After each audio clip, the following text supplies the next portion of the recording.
Okay. So I'll go ahead, call this 16th meeting. 16 meetings, y'all. Home stretch to order. You'll notice today our agenda was wrapped up by 1, so we can go dinner. We're going to review our implementation plan, develop some progress metrics, and review the draft executive summary. Can I get us to approve today's agenda?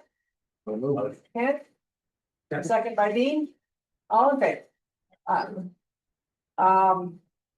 And then we don't act on the minutes or?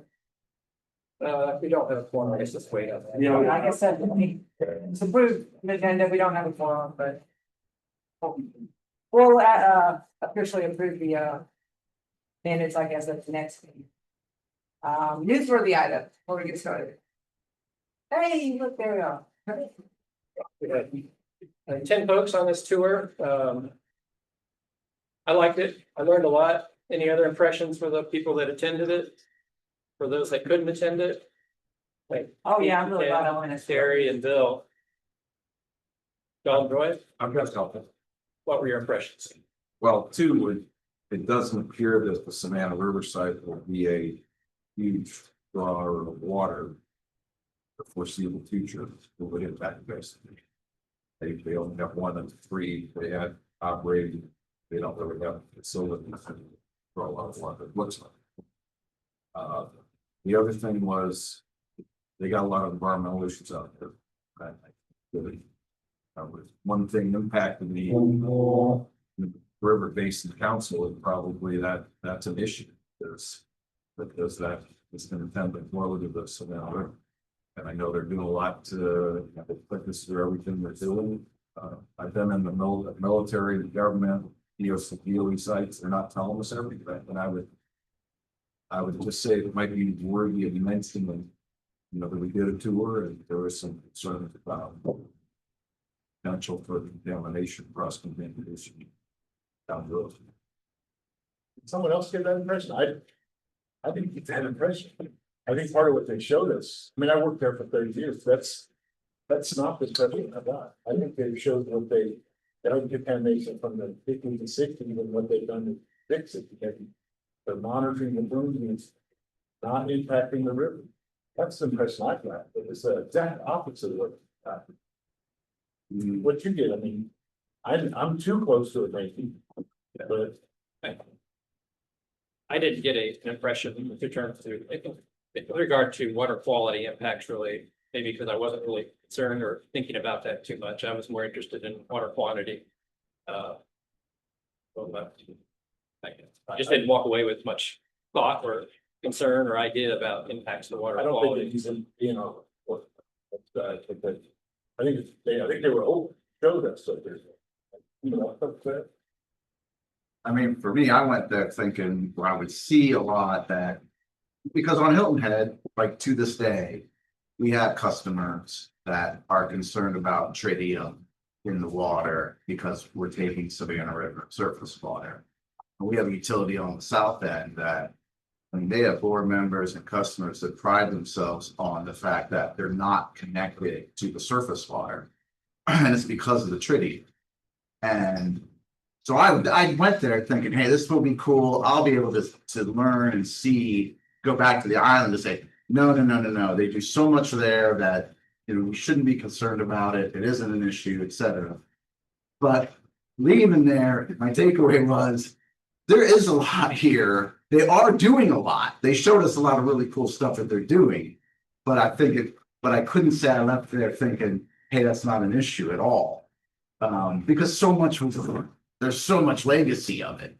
And Buford Jasper, to this day, I was with their GM this week. To this day, they have to put in their annual water quality report a tritium statement and show their monitoring. And that's not because it's naturally occurring. It's because of the legacy of the SRS.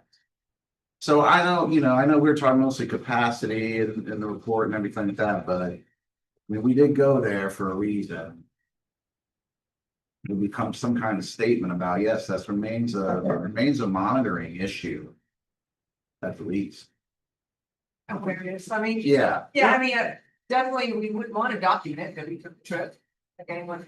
In our report, gained an awareness. You know, to what extent we make it a.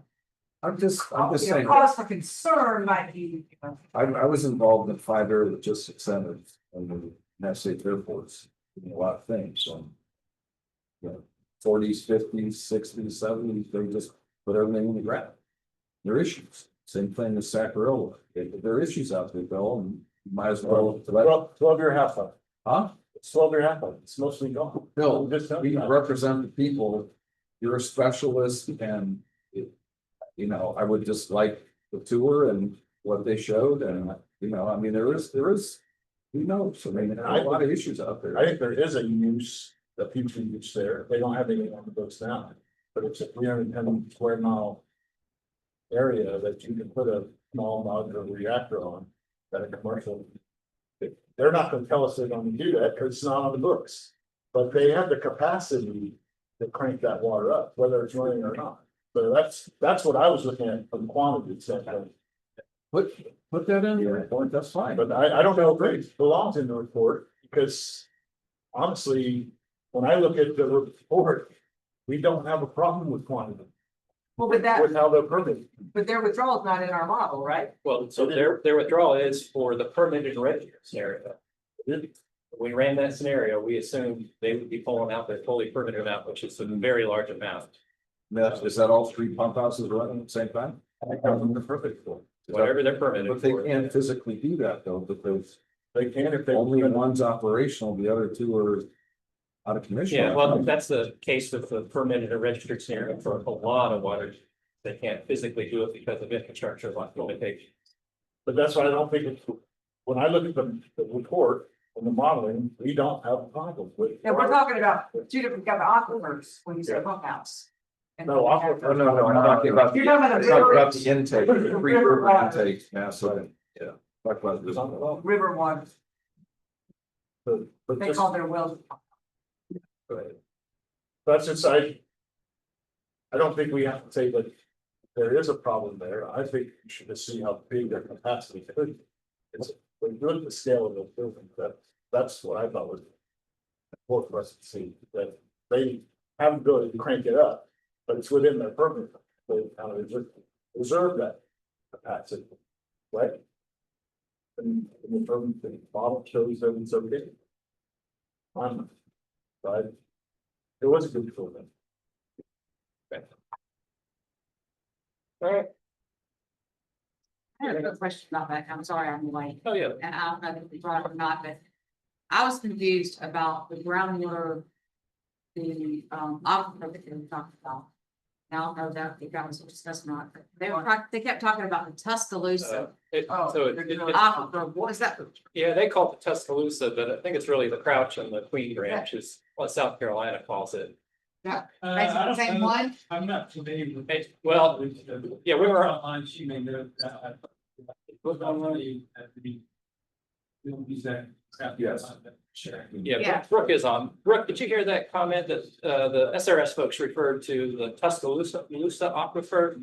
Which I think is just basically what we call Crouch and or McQueen Branch. It's the whole Tuscaloosa. Does that make? Yeah, can you hear me? Yes. It is the Tuscaloosa aquifer system, and so that includes the Cretaceous age sediment. So the Crouch and the McQueen Branch would be what they were referring to, and not the Floridan. Right. Okay. Which is the same one that we heavily Yeah. use in the Salkehatchie. I was just confused when you started talking about that. I was like, where is that coming from?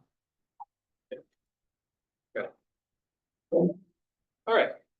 The other thing I But I want, will say one thing, go ahead. fascinating to see those 5 reactors and what was the genesis of the nuclear program. And very well coordinated. Yeah, no, Yeah. they did a pro job. It was a great tour. Thank you for. Bob does an excellent job. Thanks. And Bill had a lot of stories too, that Bob didn't even have. The worst part was, I worked there 30 years, I've only been gone almost 3, but everyone was gone. They all retired after I did, I guess, but I don't know what that's about. I didn't see anybody I knew until everyone drove away from the parking lot. I was standing around myself and the lady came out. She retired twice and come back. So we sit there and talked to her. That was the most disturbing thing for me, I thought. They moved on. It was weird for me. You do have enough to approve the minutes. Oh, great, let's get it done. The only thing that I added and made a change to, we generally summarize most of the discussion. And so there was one that, where Adam and Neil talked about last time. And, I was asked to kind of flesh that out a little more. So I put the entire, comment in the class. Great. So it didn't change anything substance-wise, other than adding more dialogue. Anyone like to make a motion to approve those minutes? No. Ken? Bill, second. All in favor? Anyone opposed? All right. Great. Any other newsworthy items? Yes, there's a water SC meeting last week, which was interesting. We attended it. Just wanted to give a quick overview of what was discussed. Tricia Kilgore from Beaufort Jasper was there and had a very interesting presentation along with David Bays about water reuse. There was a lot they talked about, but some of the take-home messages are that they're working on developing a marketing study and a social media campaign amongst the South Carolina Water Reuse Group, which Pete, you're part of, right? To understand how to build public acceptance around water reuse. Anything you want to mention about that, Pete? Or? This is just kind of the result of working with SCDES. Water reuse and SCDES have had working group going for about 2 years. And DES is really interested in the marketing of reused water, recycled water in the state, kind of starting with that. And then, like Trish was talking about, next to set the table for statute and getting a successful statute put through the General Assembly that expands the toolbox. You know, if the regulatory opportunity is there, then the communities and the industries and ag can actually look at developing more projects. Right. Yeah. But yeah, something people may not realize is that EPA leaves the reuse regulations generally up to each state, and South Carolina Water Reuse has been working on and has a draft set of regulations available that's kind of undergoing review. And those were developed in coordination with DES, so assuming, right? Yes. Right. So everybody's kind of on board. But, is there a process? Who's reviewing it? You getting stakeholder comments? What is The process is that first start with the statute. You have to get, a champion in the General Assembly, some state senator is going to be your sponsor. The statute essentially then directs DES to create the regulations. And then that goes through its whole. But it's just more about, like what you all saw that we do on the island with it, growing involved turf grass, putting it back into wetlands. Pretty much in our state, that's about all that's done with it. Yet, there are so many other types of programs that can be done to recycle water. So without the reg in place, we can't really develop the projects. You got to know that you'd be allowed to do it if you're gonna spend the money to do it. Are there legislators from especially coastal communities that will champion this? There's been kind of a thought that that's where it would probably start, because the coastal areas are the ones that are, most at stake with it all. So yeah, state senator from Beaufort County or state senator from Charleston, Mount Pleasant Waterworks has a big interest in all of this. Beaufort Jasper does. So we're thinking you'll see it probably come out of Beaufort and or Charleston. So that was interesting discussion. The second part of the meeting, they did some kind of group breakouts, brainstorming session, and then reported back. And it was similar to what we did when we started talking about water management strategies. They actually broke off into their different sector groups and came back and reported on water conservation and efficiency strategies that they thought were that there was opportunity to advance what works, what could work more, and then what those limitations were. So I put them up here by sector, and we'll go through them all, but you'll notice that you know, a lot of these strategies you all approved as part of your toolbox of strategies. Energy sector, switching to natural gas, that's happened a lot in the state. Some of the old coal plants end up using less water. I mentioned air cooled conventions rather than water cooled as an option. There's a question about geothermal cooling. Could that be done? I think the response was no, not at the scale of a large power plant. Maybe for small energy users could do their own, but you need so much water, geothermal cooling, by the way, option. Limitations included regulatory compliance, temperature limits. They said right now supply chain is a limitation to buying new equipment and using water more efficiently. That probably is not only for the energy sector, but industrial sector too. Conservation folks had a all-encompassing list that covers a bunch of different water use sectors. I don't want to read through them all, but you know, we've got pretty much all of those in our toolbox of strategy, as have all the other RBCs identified most of those strategies. They mentioned one at the bottom, tourism impact pacts to go toward conservation practices. So that was something I hadn't really heard before coming out of that group. Water utility sector, they talked about the importance of public education, smart meters, so AMI. The obvious ones, water loss control programs, conservation of increasing block rate structures, more recycled water.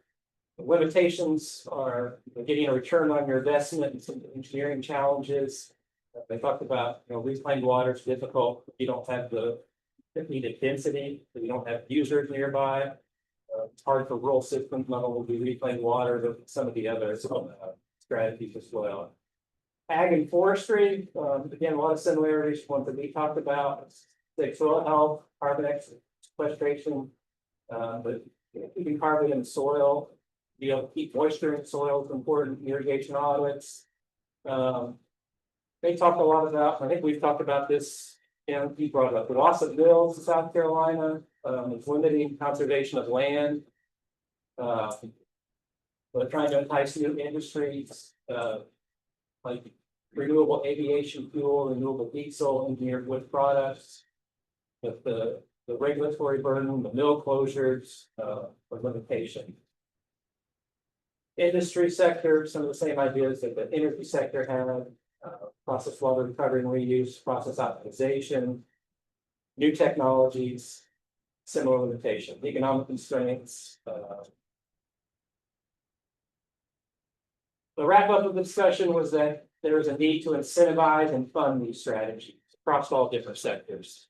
They said the state water plan should identify and promote ways to incentivize fund these types of strategies. But any questions about that? Makes sense? So I do, just because I was reading through some of my recommendations. So going forward, Scott, what is the water?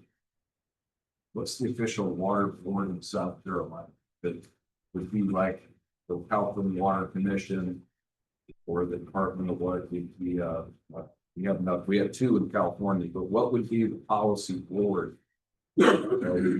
Political appointees headed by somebody that would make the state, you know, plans and recommend. I don't think we had a long term. We don't have that. We have water at sea, the state water plant. But it's just, that's just an advisory board as well. What's that? That's just an advisory board as well. Was the advisory board to develop the state water plan, but also to provide recommendations to the legislature.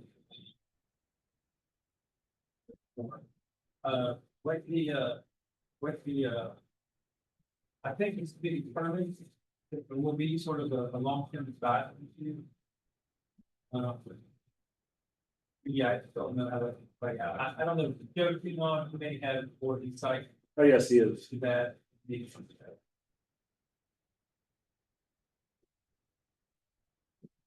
Joe, I'm not sure if you could hear. Yeah, I mean, I can't hear exactly what Scott said, but I think I got the gist of the question, and what Scott has laid out there is accurate. I think the state water plan, as it's being developed, that's one of the topics that will be discussed and flushed out is what it looks like moving forward into 2026 and beyond as to what type of board or advisory group may be formed moving forward. But Scott's right. Water SC, more or less the way I read the executive order, it kind of sunsets at the end of this year with the writing of the state water plan. But what happens? CISA, are they were temporary too? Because we have recommendations, so I'm just trying to understand before we jump in. Yeah, and it could be that they recommend that one of the recommendations that they make or we come up with through this process is to clarify what is next. I anticipate that there will be some clarification through the state water plan that speaks to that. That's a good idea. The planning framework that we're following envisioned the RBCs continuing and doing updates every 5 years. But based on what Joe said, that's still to be determined and looking for recommendations from Water SC as if a useful process and should it continue. Yeah, and recommendations from the broader RBC groups as well. And you all have an opportunity to recommend to that as well. All right, anything else? Scott? You remember how many, that's industry reps or actual water entity, I didn't read forward 10. What other industries are there? I'm not sure. Joe, do you know what other industry representatives are at Water SC or typically attend or are on the committee?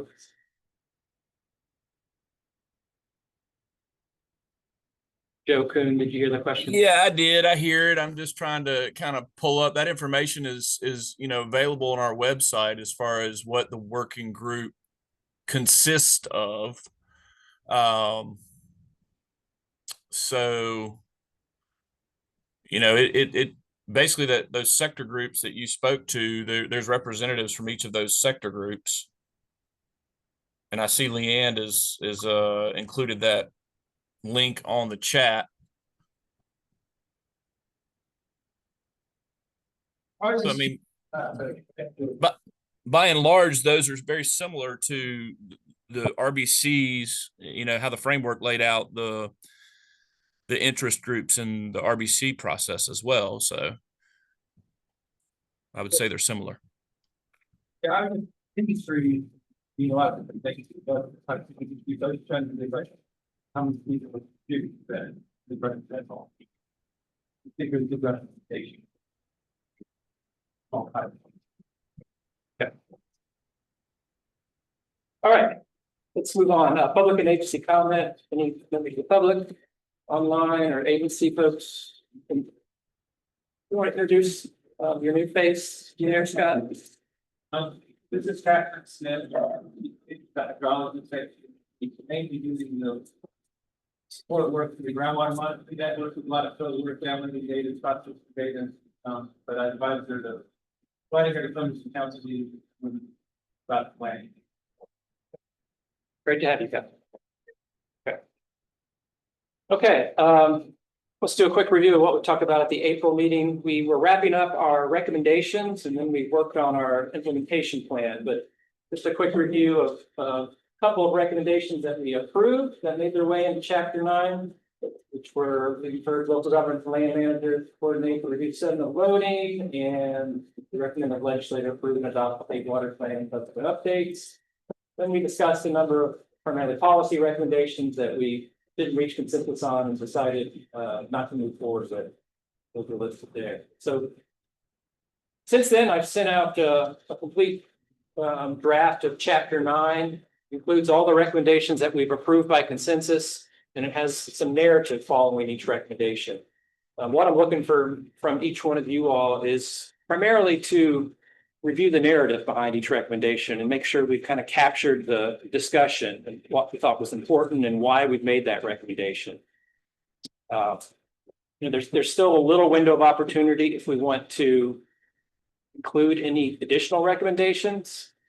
And there's a little window of opportunity if we decide we don't want to include a recommendation. In fact, the Upper Savannah, I think next 1 or 2 recommendations after they started developing their implementation plan and decided, yeah, we're not fully behind this recommendation, but there's still that opportunity. So please read chapter 9, especially the narrative behind each recommendation. And if you have comments, let me know. We can make subtle word changes. And if it's a comment that the full RBC needs to review and discuss, we can do that at the next meeting. It's not that long of a chapter, shouldn't take too long to read, but it's one of the most important chapters. So please try to review it. And I'll talk at the end of the meeting about when we'd like to get your comments on it. Okay, today we want to finalize the implementation plan, which is primarily assigning, if you want to, priorities to both our strategies and or our objectives. I've also circulated a draft of chapter 10, which we worked through last month. We got all the way through it. We didn't do any prioritization. Before we get into the prioritization part, did anybody have comments or questions on the implementation plan itself, which is largely in table 10.2 of chapter 10? Is there anything that you had questions about, or maybe you weren't here at the last meeting and you reviewed it and you want to ask why are we doing this action or strategy?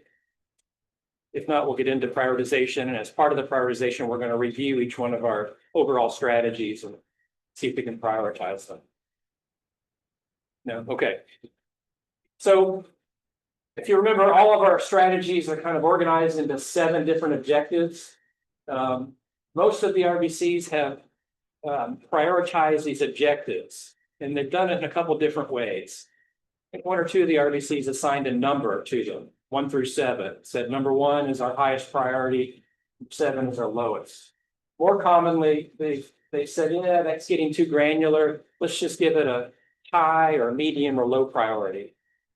So think about how you want to do that. What I want to do first is go through each of the strategies we've come up with for every one of the 7 objectives and attempt to prioritize those. After we've done that, you'll have a better idea of where the higher priority strategies were, which objectives they fell under, and that might help us come back to this table and then say, yeah, objective 4 is, obviously a high priority. Let's give that a high or a number 1, or whatever. But we're going to come back to this table after we go through each one of the strategies for each objective. That sound good? Okay. So let's start with, we're not even going to start with this one. I'm just going to remind everybody of the first the first objective, which is improve water use efficiency and conserve water resources. Well, we've got our 3 different kind of sectors. And we said, this is a toolbox of strategies, and we decided not to prioritize those individual strategies because they apply differently to each user. I think for agriculture, we emphasized that cover cropping and soil related strategies were the most important. That was good feedback we got from, I think, Joey Oswald. It starts with that. So there's a note in the chapter that says that's one of the first things you should do. But we didn't prioritize any other strategies in ag or municipal because it's fairly site specific. For the second objective, engage Georgia in water planning. We've got 2 overall strategies and then some actions associated with those. So we have the opportunity, if we want, to prioritize these, either 1 or 2 or high or low, or we can prioritize them equally if you'd like. First one is about getting the governors together, and the second one is about coordinating planning activities with the regional councils in Georgia, specifically the Coastal Regional Council. So what are your thoughts on priorities for these amongst each other? Was one higher priority than the other, or are they both high priority, medium priority? And do you want to try to do numbers, or do you want to try to do high, medium, or low, or some other approach? Question. Yeah. Georgia Regional Council is a what? Volunteer board, a state sanctioned board, but It's synonymous with our RBCs. They just call them regional councils. So they've got 11, I think, or 10 in the Metro North Council, which is a little different, but it's like their RBC, basically. And they've been in place for 8, 9, 10 years. So more than that, maybe actually longer than that, About 10 years. 10 years. Yeah. There are some differences. There's a lot of their process. If legislatively mandated. Ours would be even more ad hoc, I'd say. If I'm not mistaken, some council members that are actually appointed. They're governor appointed instead of volunteers, but they do the same thing. More formal stuff to it, in regards to, but. All. Upset up. Ours is but more. One you for a day, but they're good. A legislative mandate to these plans, but it is about each of how to do that. It just seems to me, and I think Dean will agree that as a former politician, I mean, we could reach out and say, hey, let's get together. It'd be a little awkward though, if there wasn't support from the leadership of both states, because we're concerned about the level of water they brought, right? And the saltwater intrusion helped that. And yeah, I can see things, somebody awkward meeting unless there's something behind it. To formalize some sort of real state workshop that council is on. It's not endorsed by the politicians. What politics? I think that was kind of one's recommendation. Yeah, I mean, my perspective on that is that our recommendation here is basically has to move its way up through the process. And therefore, the water SC group, if we make this recommendation to water SC, which part of the same as around this, which ultimately goes to the government. Ours goes to the government too, that's coming from the water SC. But it seems to me that it's just got to work its way up. And it's got to happen at that higher level. That somebody in the Governor McMaster is going to have to pick up the phone and call Governor Jordan and say, we got a lot of issues in the Savannah. We'll get together and talk about it. And they've done that before, not from the day, but not recently. Yeah. And so it does seem to me that our recommendation is on paper and puts it its way up through the systems. The second one is basically a recommendation of DES. And let DES, start from there, working with LGPD. And that's really easy. Yeah. There won't be anybody's commission. Don't have a meeting to talk about what's going on. Yeah. But the governor's thing. The governor needs to understand the risk. He understands the risk. Because he sued North Carolina over the use of the. Yeah, if I could remember things, what that was. We went to Supreme Court, North Carolina. And he was, Master was, Attorney General in that. Yeah, so he understands the need to get a deal done before it gets. Into the law side. I have a thing on it as well. Yeah. I actually think they're both high in my opinion, because the work's gonna be done in the second one. But it won't happen without the first one. Yeah. So I think, Yeah. so what happens is, before the governor let nothing happen, because they didn't have to say. But if the second one won't mean anything without the first one. So I think they're both high. Okay. It's like, I mean, not numbers. Not numbers, that was my question, yeah. So, as we go through these, there's gonna be up to maybe 6 or 7 within each objective. So you may end up, you go with numbers, going 1 through 6 or 7, or if you want to do high, medium, and low, we can just do that. And that's what most of the RBCs have done, but some of them they actually prioritize them numerically. High, medium, low, good for everybody? Okay, and I heard a recommendation for both of these as being high. Everybody agree generally? Okay. I think this is our biggest problem, that our neighbor is forward. Mobil's got to be sucking a lot of water, huh? they're getting ready to set a hell of a lot of water because they're putting in an enormous intake structure. Hyundai plant that's being built, that was today. 200 million, 200 million dollars today.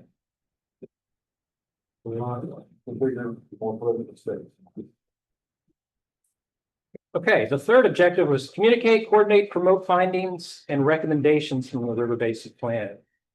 So we've got 5 different strategies and each has its own actions.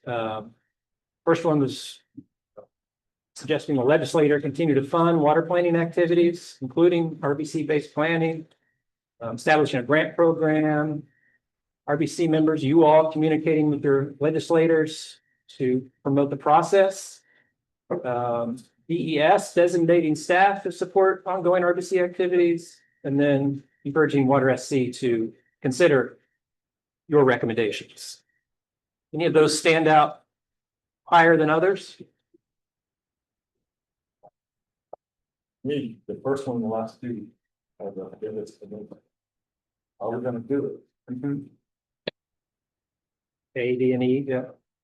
I don't like A, I never think, because I think it's self-serving calling us out, but so I would think the front A but I still think it's important that they fund the fund. Okay. What do others think? Do you all agree with D and E as being high priority? This is relative. Think about it, I guess, as relative. Well, you can think of it another way. I'm thinking of it relative to all the priorities in this objective. Because then we're going to go and we're going to prioritize the objectives. So you could say high for D and E, but when you compare them to like the one we just looked at, you may say, well, it's slightly lower objective than it is getting the governor and the other councils in Georgia together. Yeah, can I ask a question? Yeah. 200 to 300 million gallons of water. How much is South Carolina pulling out? What's the permitted capacity once that brings it out just to rough yet? I know that's more than you for Jasper, right? White market. How much do you have slight? Yeah. I don't know offhand, but is Grace online? She should be. Yeah, but my question would be then, if South Carolina knows that's happening in the planning process somehow, they have planned years ago, right? The building. South Carolina, like say, wait a minute, that could impact us. Let's do stuff. Well, because there's no formal connection. Do you understand what the question is? I said, you calling the water, we're talking about, is there enough water for South Carolina? And that would impact, on South Carolina side, if you put that in. So it seems like that there's something off. I mean, and Grace, I don't know if you heard that, but Ken was wondering what the total South Carolina use in the whole Savannah Basin is, or just on the Savannah River? Just in our, I guess, Savannah River down the side. Georgia, I mean, The total current withdrawal? I'm sorry, say that again, Grace. Sorry, the question was the total current withdrawal from the Savannah, upper and lower? Oh, I'm sorry, we're having a hard time hearing you, Grace. The question I think was just, on the Savannah main stem, what's the total South Carolina side withdrawals? Well, Ken, one way to answer it is just looking at the SRS site, their permitted amount is much higher than that. It's a couple thousand, so a couple billion gallons per day. A couple billion gallons per day. Billion, I believe, yeah. That's why. Yeah. Always been my point. all right, let's get a higher amount. It's tough, right? As a council member sitting here. I mean, there's so many variables that were thrown into this stuff that it's gonna be hard to make a lot of hard conclusions, but I don't see them ever using billions, and even if they built that plant, it's not that amount, right? I mean, so it's not, but really big, but Yeah, as a general statement, there are 2 major withdrawals on the South Carolina side. One of those is, I think, North Augusta is pulling, and then Beaufort Jasper. On the Georgia side, you've got Augusta and the area above Augusta, Florida Dam, Columbia County. You've got the nuclear plant. Vogtle, right? You've got a series of industries scattered up and down the river. And you've got city of Savannah. So you've got a substantially higher amount of water right now, not counting any diversion to Hyundai. They're probably pulling 5 to 10 times the amount of water out of the river. And some of it comes back, obviously, in the form of treated wastewater. But the nuclear plant's not putting much back, as far as I can tell. It's not, it's a cloud that Yeah, lands in the Atlantic Ocean. It's evaporating. So, so far, so good. I mean, we've got flows are fine. There's no issues out there technically at the moment. Because we've got this incredible reservoir. So much water potentially in storage in the upper basin. We're in pretty good shape. But we've been through some serious droughts in the basin over the decades. And if it gets bad, it's going to get bad. And so, But I guess I don't think our math is calculating the Georgia withdrawal that affects the river as a whole. I don't think. Well, so in our modeling, we do include all the Georgia withdrawals. We Okay. don't include the new withdrawal that they're building this intake and pipeline for the Hyundai plant. In 5 years, we may be discussing that even further. Exactly, Right. yeah. They get a permit through Georgia or whatever, then we add it to the model and it'll be considered in the evaluation. But I think that's why the relationship with Georgia is really high. Yeah. It's so high that we still do planning, basin planning. That's why. No, agreed. Junior high.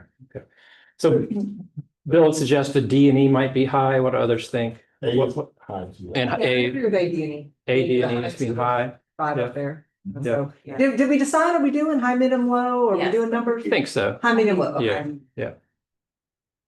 Everybody good with A, D and E as being high? And then we'll talk about B and C.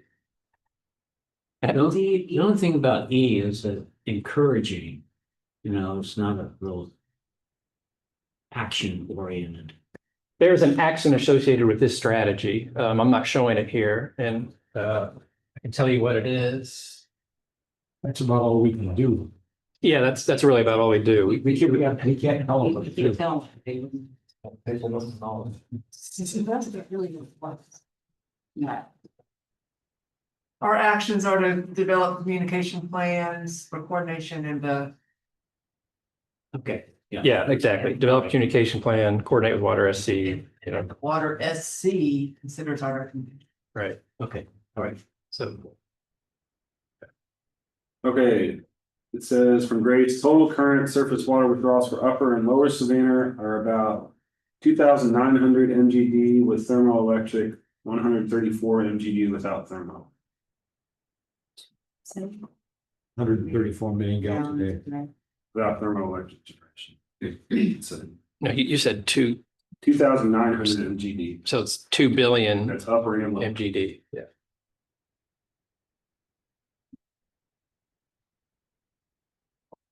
Thank you, Grace. Thanks, Grace.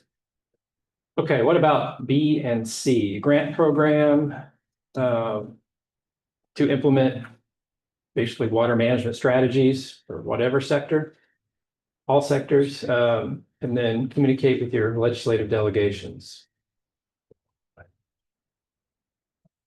Well, for C, if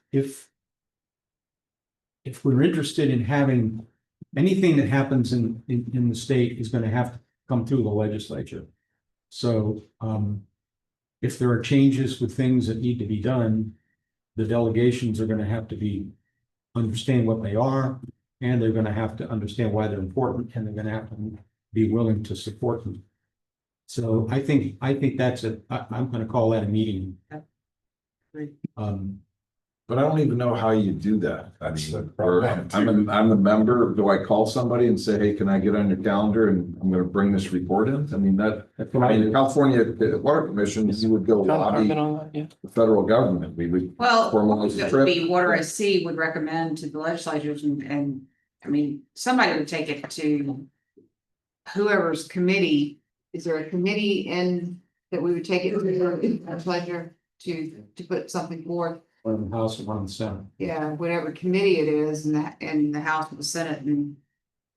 That's Water SC, not RBC members communicate. Right, but once they do that and they produce a bill that we like. And, if they have a bill out there that we like and we encourage it, then that's when we go to them and say, all right. Cause half the time the legislators don't know. 100% agree with that. Yeah. That's not what that says. It doesn't say when there's a bill generated by Water SC, RBC members, should help lobby it. Says I'm all promote, for says that. promote our recommendations. So how do we? Yeah, I mean, I don't know how to do number C. Our 5-year actions were to develop talking points, to provide consistent messaging, and to track which representatives have been spoken to and by whom from the RBC. There have been RBC members and other councils that have done that. They've asked materials from us. In fact, John Carmen, just a couple of weeks ago, was asking for some PowerPoint slides and kind of some summaries of our meetings that I provided to him. And I can't remember specifically who he was going to talk to. I don't remember if it was Senator Young or somebody on his staff. It was Senator, yeah. But he was, taking the initiative to do that, just given over, more of like, here's what we've been talking about kind of discussion. So that's an example, I guess. Yeah, I thought when we talked about that before, it didn't have to be with legislative delegations specifically. We talked about developing some slides that if I wanted to give them to the Hilton Head Town Council, or John wanted to go to Augusta, or, Yeah. Mm-hmm. Yeah, not just legislative, but any political. Yeah. Audio. Yeah, and that could certainly be one of the actions that falls underneath here that's not already one, but. So what are y'all thinking then about B and C? Both of those medium, any of them low? Yeah, I think Well, I thought the recurring theme on V was that the water agency, smaller ones didn't have the funding. So why wouldn't that be high? When we're asking them to establish grants, wouldn't that be a high priority without money, they can't do any of the recommendation. I've heard that recurring. I agree, but I think medium in relation to the other ones, but I agree with that, it's higher than the communication, the legislature. I agree with them. I'm just trying to have some separation, everything can't be high, so. Yeah. Is it worth talking about why we're prioritizing these? Why is it meaningful to assign high and medium? Do we need to have that discussion? Maybe everybody has a different idea of why we're prioritizing, why it's useful. Okay. Probably should. Yeah, in my mind, I thought it's useful for two things. One, as a council, you're going to have limited ability to implement a lot of this stuff. It'll be just based on, you volunteering to talk to your legislature or whatever it might be. So, as a council, it's good to know what everybody's behind and you think you should do right away versus, yeah, that's great to do, but let's do that in year 2 or 3, or if we can get to it, or if we could find somebody. That's one reason. The second reason, I think, is because when we kind of compile all these recommendations from the RBCs and we see similarities in recommendations and strategies and actions, especially when we see that they're identified as a higher priority, then I think that holds more weight when we put the state water plan together and when DES pulls the state water plan together. So those higher priority actions, I think, have a better chance of making it into the state water plan and getting implemented. Those are the two things that I see, or two reasons why we're prioritizing. So with that in mind, I think this is the weakness of a high, medium, low, because it's not very granular. So if it was a 1 through 10, it's a 7, not 10. I don't know. yeah, Put medium on both of this. but medium on both. Yeah, Just, I don't want to argue. Something happens. I agree with great. Okay. Yeah, I think if they're low, they shouldn't even be under. Well, again, they're low relative to each other, not low like, man, we'll get to this if we get to it. It's like, well, we'll get to this after this one. Other councils didn't want to put anything as low. Yeah, that's a good point. Tom said that other councils didn't put anything as low because they didn't want to de-emphasize it, you know. It made it into your plan for a reason, but saying it's low suggests you don't have support for it. Right. So they just did high and medium. But just a question on that, and probably should have been a lot more pushy on it 2 or 3 months ago. An awful lot of this stuff, we're gonna have to rely upon other groups, the chambers of commerce, as an example, who have an enormous power in the legislature. The environmental groups that have power in the legislature. I mean, some of these things are going to be clearly very strongly pushed by the Nature Conservancy or you know the environmental groups in the legislature, the farm groups, the industrial groups. So the issue is how do we make these priorities and the information related to them available to those folks? So that if something needs to happen, what you want is that you want it, you know, it doesn't need to come up from the advisor, from our advisory, from our River Basin group. We need to be pushing those folks who have the power from the legislature to get stuff done. To me, We talked about that last meeting. Yeah, in fact, after the meeting, Joey Oswalt said, I'm going to go talk to my Farm Bureau rec about some of these strategies. So that's exactly what you need to do. Right. Push it up. Push it up into they'll have a lot more clout in state government getting stuff done. Yep.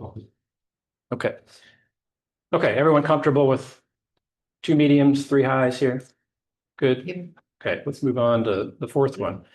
This one's a little similar, but promote engagement in the water planning process. And we've got 5 different strategies, again, each with their own actions that we've identified. The first one had to do with making sure that there was good membership and diverse membership so we could sustain the RBC.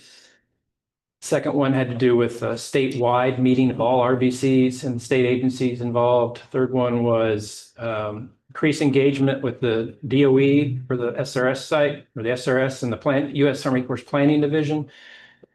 Fourth one was just doing general outreach and education amongst the public around watershed-based planning. And then the last one was working with water and wastewater utilities, or making sure developers work with water and wastewater utilities before making decisions about locating new intakes and new discharges. Any of those stand out to be more important than others? If you would want to work on before you'd start to work on some of the other ones.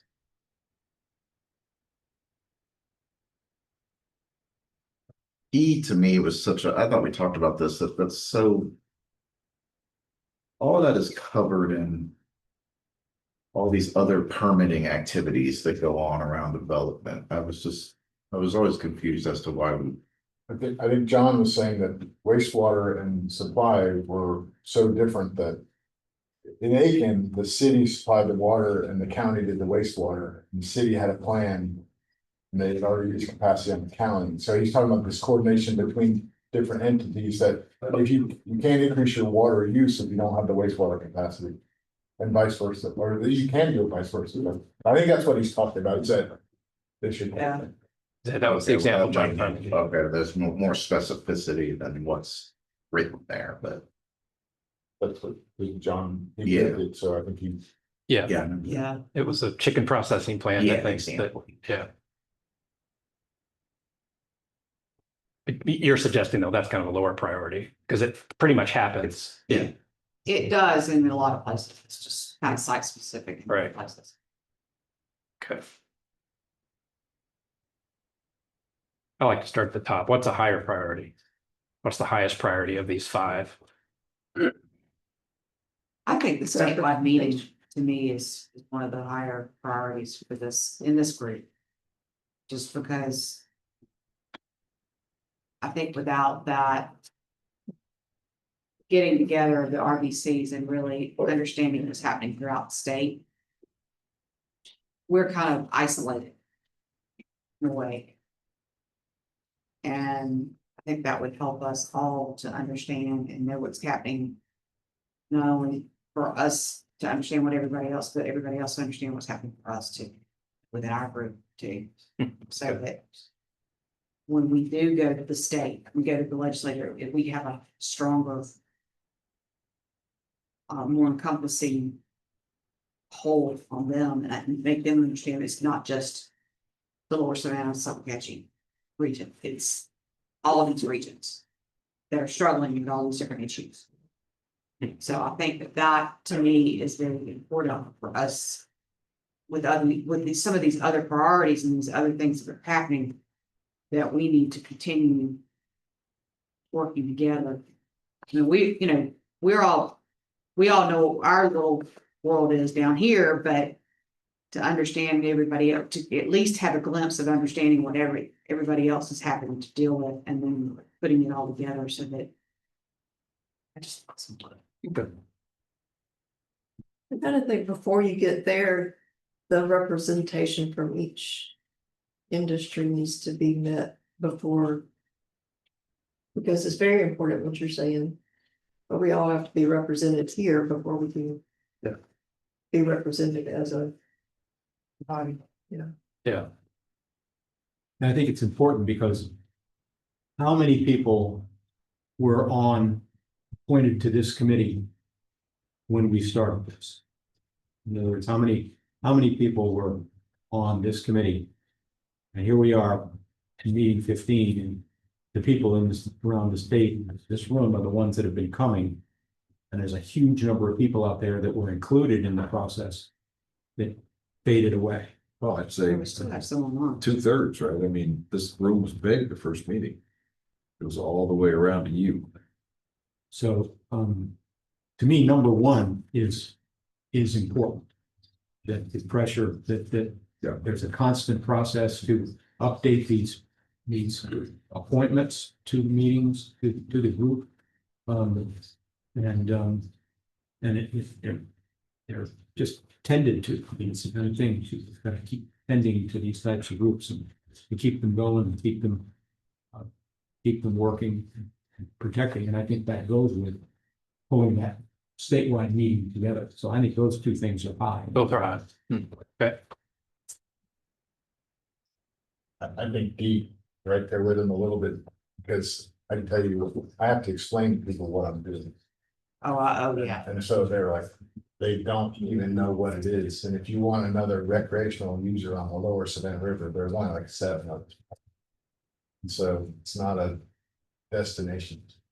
So I'm sorry, what did you say? There's only 7 recreational users on the Savannah River? I'm exaggerating. There's none at my house. I'm exaggerating. Okay. There's not a lot of houses on the Savannah River, and there's no place to stop. And just when I tell my friends, they laugh at me and say, "Don't talk to me about it anymore." And then it's sort of, they don't want to do it. So I think if you don't really say what the value is, I don't think you'll ever get a bill.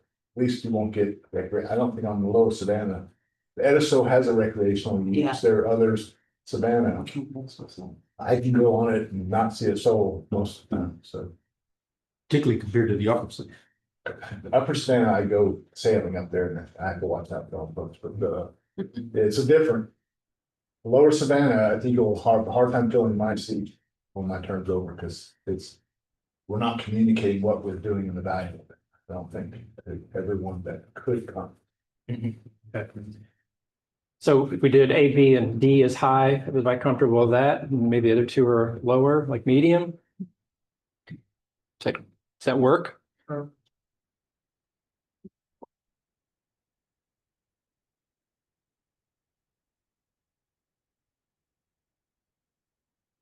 Going once, going twice, moving on. Okay. All right, 5. Enhance understanding of groundwater resources. First one has to do with getting the groundwater model up and running and becoming useful for the next phase of planning in this basin. Second one was something Brooks brought up, that we could use more data in the central part of the basin, deeper aquifers. And then the third one was more related to saltwater intrusion and chloride levels in the upper and middle Florida and down in Beaufort County. any of those stand out as higher priority more than others? Yeah, A is critical. It's not high because we can't do what our mission was without it. Right. So we're doing a half mission, so it's critical. It's not even high. And that would cause the RBC to come back together when that's done and say, okay, now let's finish the mission. Okay. Right? And I think B's part of that without data, the models. No, I think they're all, that's I think they're all high. yeah. They're all high. Yeah, I I think the C is important, but I actually think that's probably a medium compared to the other two, because we don't have data, we don't know, so. but it is. We're gonna ask for the whole enchilada, or we're gonna ask for just. I think the first two have to happen, otherwise you don't have data. Yeah, and a lot of C goes on at the local level anyway. We have to So do we'll make it that medium. with the users. Versus distinction. Yeah. Just to have some distribution. So, Okay, that makes sense. Yeah. Everybody good with that? Hey, Jack, can I make a comment on C? Yeah. Does it have to be the USGS? So there can be other.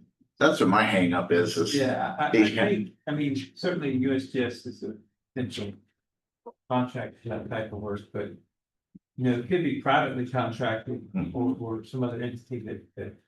I mean, I didn't know that. I mean, I keep it general. 100%, yes. Yeah, Why okay. not, Yeah, we take it in your own hands? Just say, take the word out and say, use the groundwater model, then we can leave it open.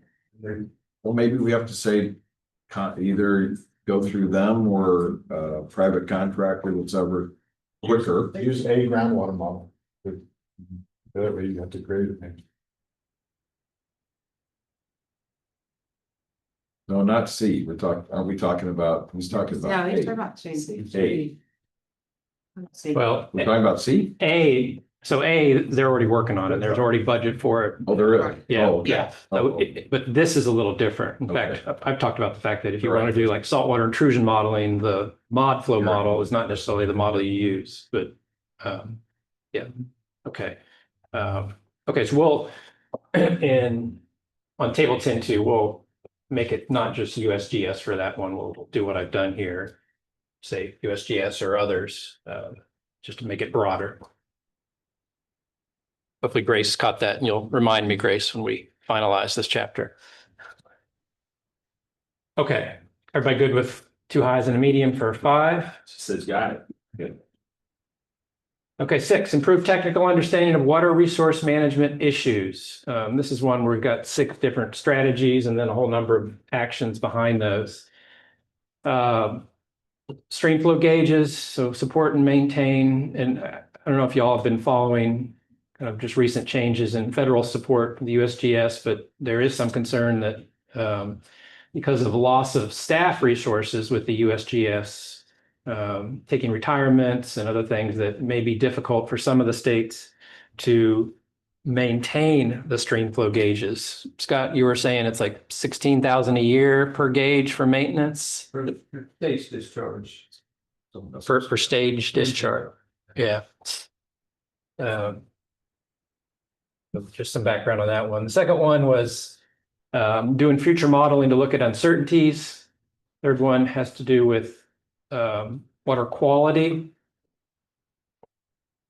Fourth one was water reuse, recycled water. So DES studying that to support the statute.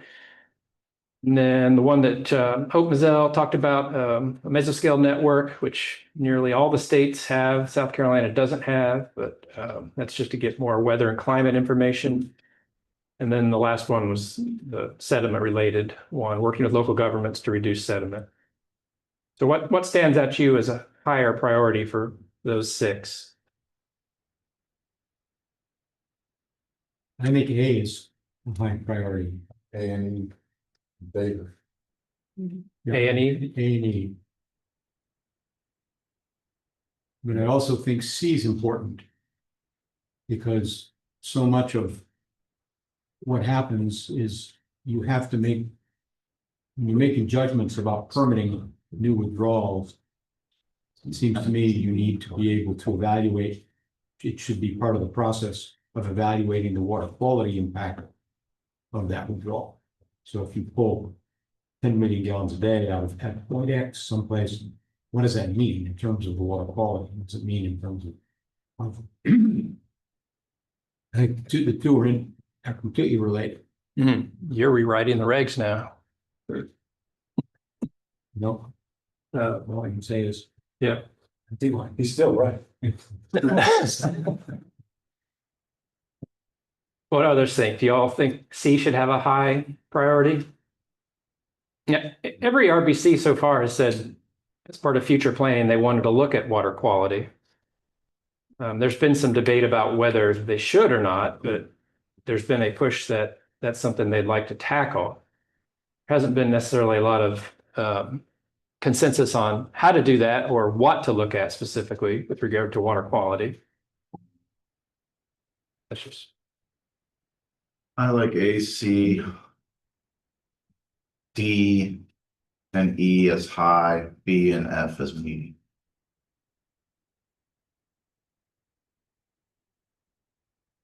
I'm hesitant on D, but if it gets hot, D near the. And you're saying, would you say D? And Bill, you said you didn't think it's high necessarily. I've been debating this for a week, even talking about it. I think, I don't like the word recycled water. I think we actually in our, I think in chapter 9, we talked about reclaim the water, recycled, reclaimed water, and then we call it only recycled after. And I think we should do analysis, but it's not high compared to these other things. When I compare it to data, getting data for our weather and monitoring stations and our stream flow, those are high. This is something that may or may not be done. They're going to perform a study, but I don't see that as high. The city of Charleston's looking at direct recycle potable reuse. It's important and it's a source of water, should be high. I mean, In our basin, that's. water quality is not part of our mission. If anything, that I agree with you, but in our mission, that should be medium, but I keep both high. From an What are others environmental think? standpoint, C would be very high. So I agree that we should keep it as high for C. C, okay. What about D though? I'm hearing different things for D. I'm hearing maybe medium because some of the other ones are more important. Not to de-emphasize the need for it, but it's just not as important. What do others think about D? What we talked about before we started this process was looking, and we talked about a little bit in your initial slides on the recycled water effort. One of the boxes that we talked about there included that as part of some of the things that the Water SC brought up as a priority. Yeah. So if our recommendation supports what the Water SC team is doing, it does seem to me that that's important. D is a capacity situation. I mean, that's why Water SC is bringing it up. That's why the state of South Carolina DES talks about recycled water as part of what it wants to see in communities' capacity portfolios going forward. But we don't have. So studying it and. So, well, the interesting thing though about, and this is something I wasn't really thinking about, but Tricia mentioned is that a lot of what's driving water use is discharge permits and the ability to discharge at the coast and the difficulty in getting new discharges permitted. So the more you can recycle, the less you have to get those discharge permits. And that's what's driving water reuse in Florida right now is the prohibition against discharging to surface waters. Well, that's what I mean, but if I look at what we're supposed to be doing compared to the other one, we want more data so we can tell whether there is a weather issue, droughts and so I think we have more data. The other one is data on stream flow, so we can get data to say, do we have a capacity issue? And that's exactly what you get out of study and analysis is more data. So to me, that But it goes hand in hand with your argument for getting more data that supports the study. But if the study is. Bill, we understand your hang up, but I think we need to move on. Yeah, I think let's- if we can take. How about we vote just on do it, let's do a but- vote for high versus medium for this one, and then we'll see what the majority is. Does that work? Yeah. Okay. So we're talking about D. All those in favor of it being a high priority, raise your hand. Okay, I think that's gonna win. And I will point out that at least in Beaufort County, with the number of golf courses south of the Broad River, irrigation of those golf courses has to use recycled. Simple as that. But there are, That economy would not be there without recycling. we're not doing a study on that, doing it, right? We're doing it. I think there's no, just stay with them. At least tonight. And on the water quality, we all agreed that was high. Like that. I mean, I'll Yeah, I was I'll gonna go come back to along that that it's one. not part of our mission, but I agree that it is for all the reasons we've talked about. Right, I guess that's my hang up too, is like, it wasn't part of our definition, I'm not saying it shouldn't be, but to make it a high priority, Well, maybe it's our statement to say it should have been that. that's why we're leaving it high. I mean, we can vote on that too, but. Yeah. You know. Are there any others that think it should be C, the water quality one should be a medium priority? I agree. I guess so. You think so? Yeah. You think so too? Yeah. It's on our mission, but something needs to be studied, it isn't our mission. Yeah. Again, relative to the other ones on here, think about it that way. The reason it isn't our mission is because when DNR put this together, DNR was DNR, and it dealt with water quantity. After this was put together, DNR was subsumed into DHEC and now we have DES. So it's all one agency. Both water quality and quantity are all tied together in one agency. The first time. So you vote medium or high? Now I'm going with. He votes. What did it say? Did you say medium? Yeah. Medium. I still think it's important. I think it's important. I don't, whether it's medium or I think part of the challenge too is we don't know what that governing agency looks like. I think it sounds like whoever is managing water, the We scope of don't, that is I still have a fundamental issue with that. We're making a Right. lot of recommendations based on no structure, well. not. No, I mean, the default agency is DES. They're the ones that are, putting forth regulations. They're interpreting laws and writing regulations. Whether it's quantity or quality, it's going to be DES. But assuming that there is some bleed out into more than quantity, then quality would be part of that, right? Yeah. We would want to recommend also including Why don't we just vote? quality. Well, I mean, it just seems I think weird we're to me that 50-50 on this. that the demand for water, yeah, okay, want to withdraw. Oh, it's all polluted. Wow. Do you really want to withdraw that water that's polluted? I mean, I think it should be high myself. Okay, so all in favor of C being high, raise your hand. 1, 2, 3, 4, 5, and who do we have online, by the way? Millie's voting. We've got Tommy Paradise. Need the vice Taylor, president to make the. Jeff. Yeah, Hines. online folks, we're looking at C, and if you think it should be high, raise your hand. And so we had 5 in the room here. I'm going to move past the online folks then. I would vote medium, Tommy Paradise. Tommy says medium, Thanks, okay. Tom. Okay, if you think it's medium, Tommy said medium in the room, raise your hands. 1, 2, 3, 4, 5, 6. Okay, we've got more mediums. So we're gonna go with medium. Everybody else good with the rest of them? No. No, what do you want? The rest of that. We just have to like good. Answer, spice things up. Do you want to further debate any of these? That will be my question next time then. Improve drought management. We've got 4 strategies here. Drought response plans, updating those is the first one. The second one was similar to the first one, but lobbying the state to get funding for especially small utilities that don't have the financial or technical capacity to update those plans. So those kind of go hand in hand. The third one is doing outreach and education. And the fourth one is the cost share. So requesting that the state do a cost share in completion of the phase 2 of the Army Corps comprehensive study and drought plan update. So which of those do you think is high priority?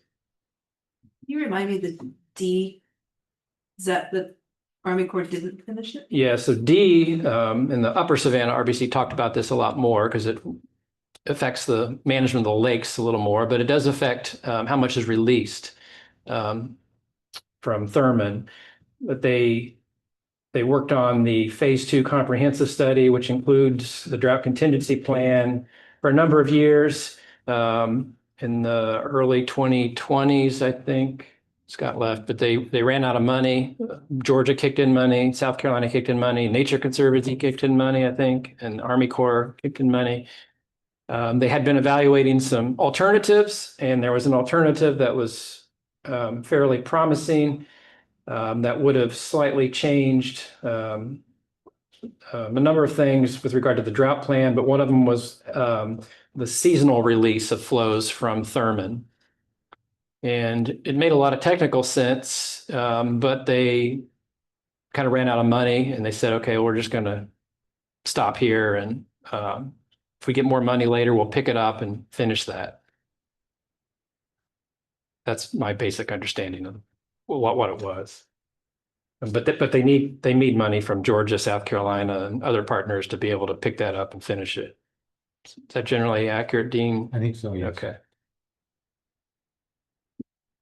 I can't remember our discussion about A, because the drought management plans are actually not required. They're required to be, you're required to have one, but not update them. Right. Right. You're required to have one, and then you don't have to update it. So Right. what did we decide about that? We made a recommendation that, well, some of these are 22 years old. They haven't been updated or even reviewed. Just change simple things like contact information, or if they've got a new water source, they haven't updated to reflect the new water source and new triggers and new response actions. So every RBC has made that same recommendation that, hey, we really encourage water utilities to at least review them and update them as needed.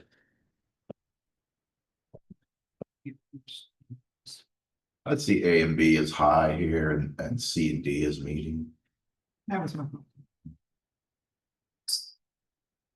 I'll endorse that.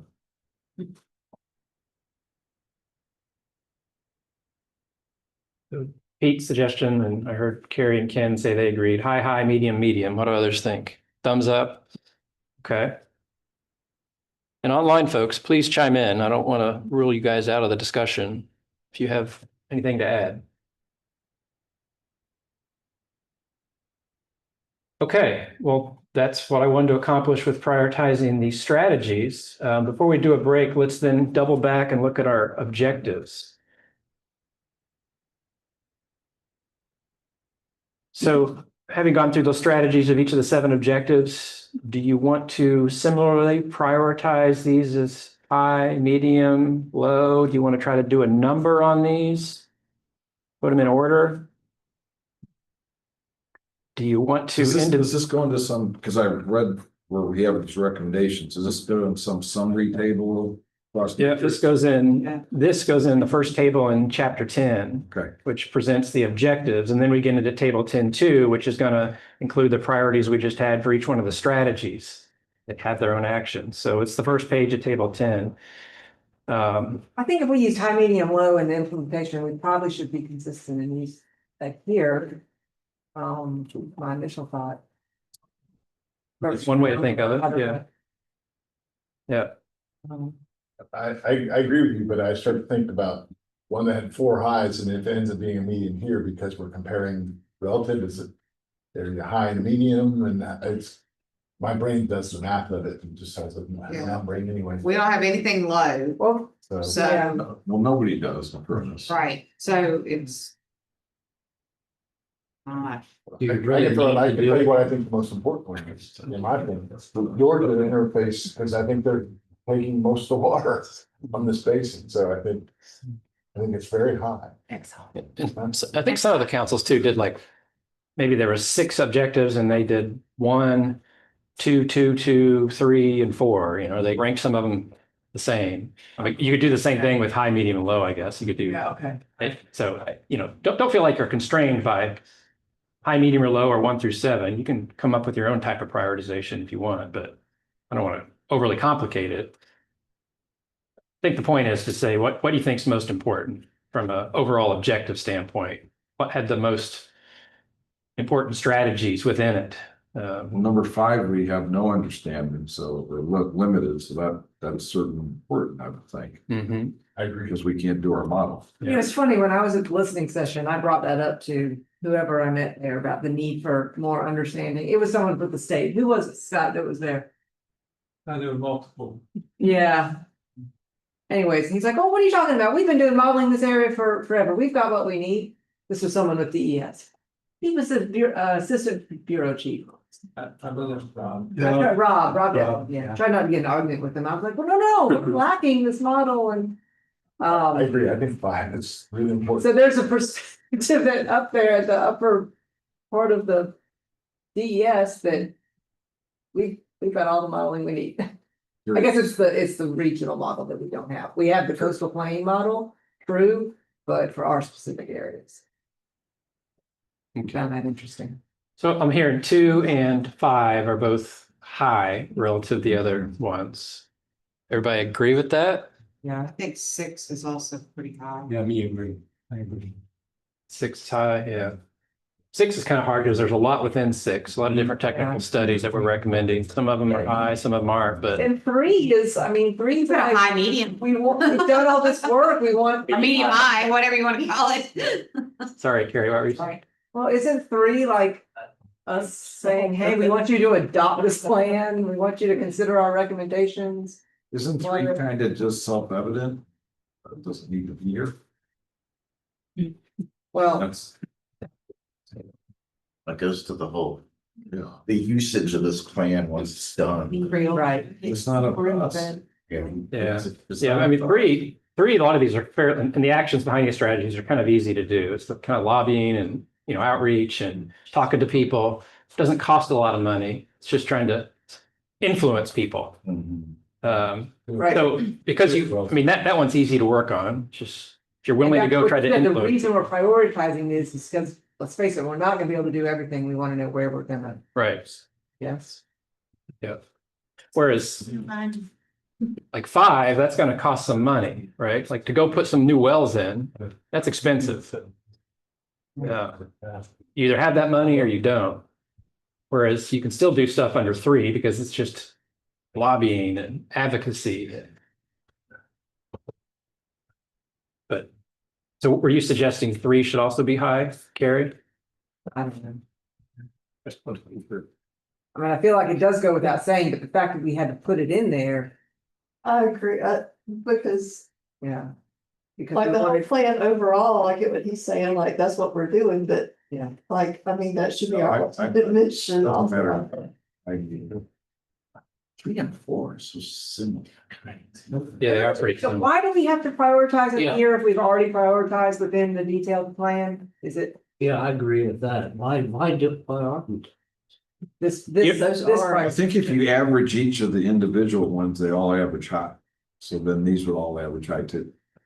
Right? If you go through all the ones we just did. Well, again, I looked at it and maybe this is different than others did, but we were just looking at these relative to each other. Yeah. A and B relative to each other, but now we're looking at the objectives relative to each other. So if you're suggesting, could we come up with an answer like high is a 1 and medium is a 2, and what's the average of the No, 3 1s and 2s? And does that compare? You can't do that because we're just looking relative to their own objective. Well, what's the criteria that we would use for doing the prioritization? It's just the What feeling. criteria? Just your subjective thought of what's more important. Yeah, yeah. I mean, the reason we're doing this is because the planning framework suggests that each RBC attempt to prioritize this. Again, sometimes the RBCs have said, yeah, we can't really prioritize it. They're all important, so they didn't.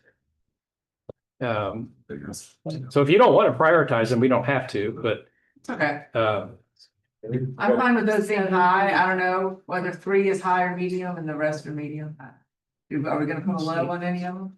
Or are we gonna refrain from a low? Put medium on 7 because it's already going on. Right? some of it is, yeah.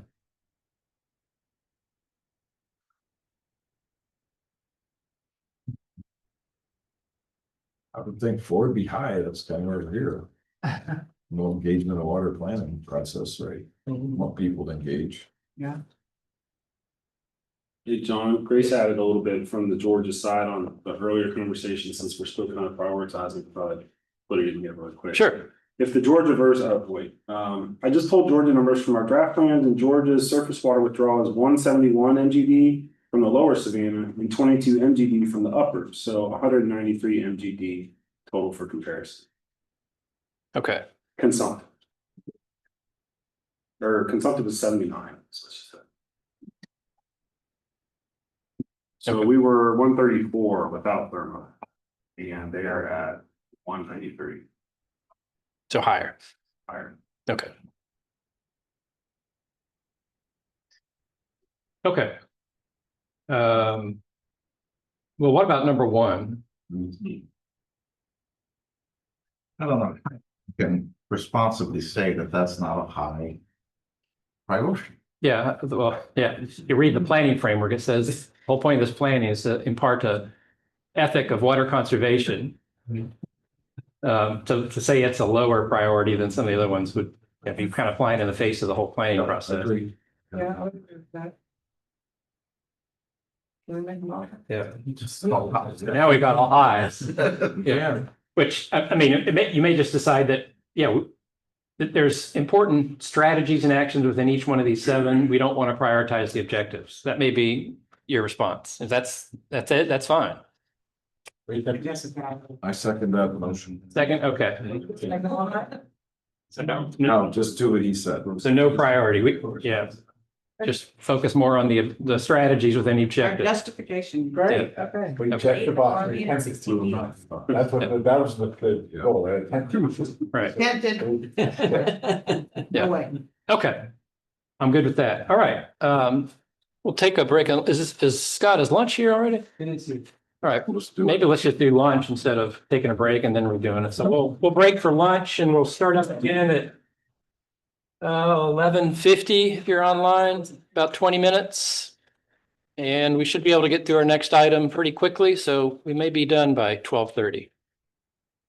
Those of you who haven't been in this building before, the restrooms obviously are at home. There. But. What time do you? Our last, one of our last items. You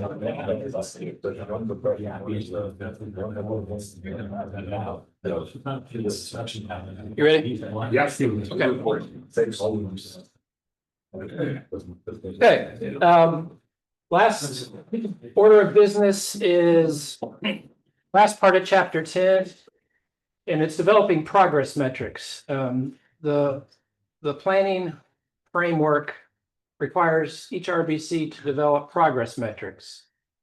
I think actually the framework kind of envisioned doing these at the beginning of the project, but we've been doing them at the end of the planning process because they deal more with actions that the RBC takes or others. And I feel like the actions that you take are mainly what you put in your implementation plan.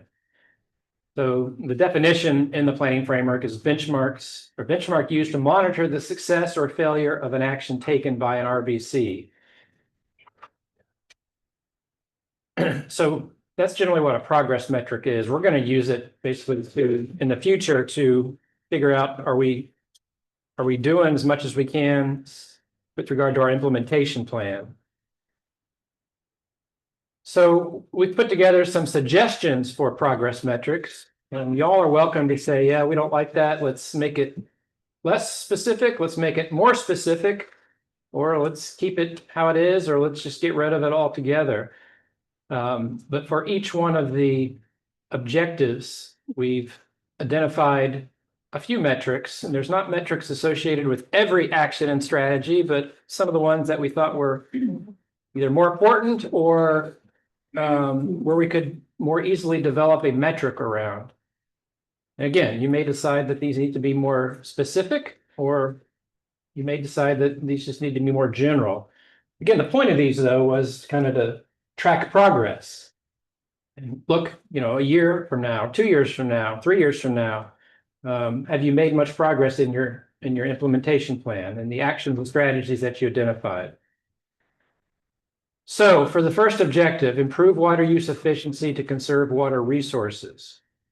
If you remember, one of the actions for that objective was to, well, let me actually go back and read it so I don't speculate what it was.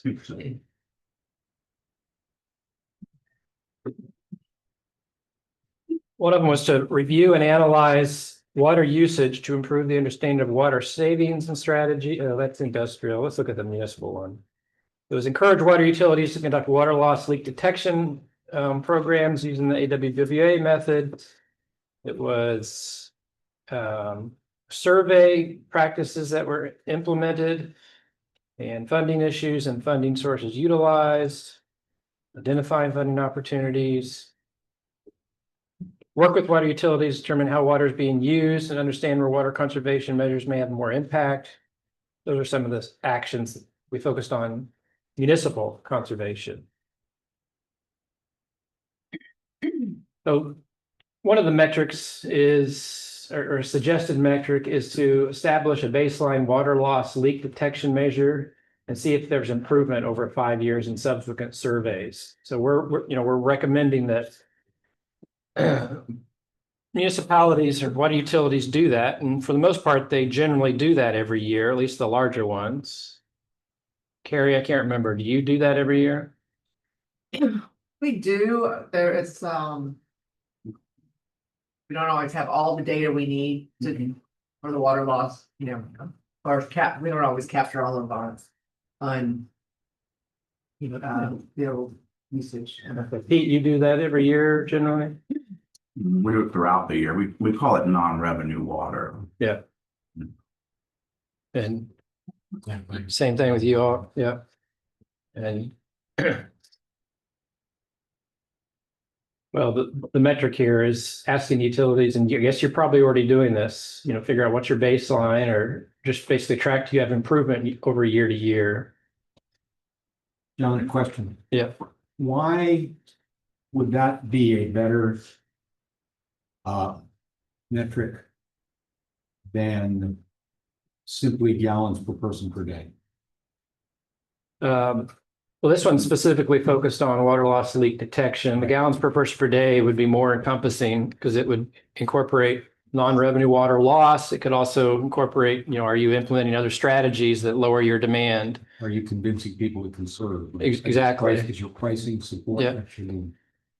So that was a metric that some of the other RBCs use, but there was a lot of debate around that because certain utilities said, well, it's hard for us to track per capita water use for residential folks. And that's what the metric was focused on, residential use. They said we have a hard time tracking that because we can't distinguish between our commercial users and our wholesale users and our residential users. And others said, oh, we can. It was a mixed bag about whether they could actually track per capita use and see if there's an improvement in lowering per capita use based on implementation of conservation strategies. But yeah, it was some RBCs felt they could and some didn't. I think based on the discussion, Grace and I put together this metric because we didn't think that it was very easy to necessarily have the utilities in this basin come up with a per capita use number. But I don't know. But I know there's a fair amount of debate nationally about gallons per capita per day and what's the fair way to calculate it. And some of this, like to Dean's point, every utility or system, you're going to have water loss, and it might not necessarily be related to like customer efficiency or customer conservation practices. Because it can be really nuanced as to how you categorize the loss, why, what it's going for, why it isn't being billed or. Yeah.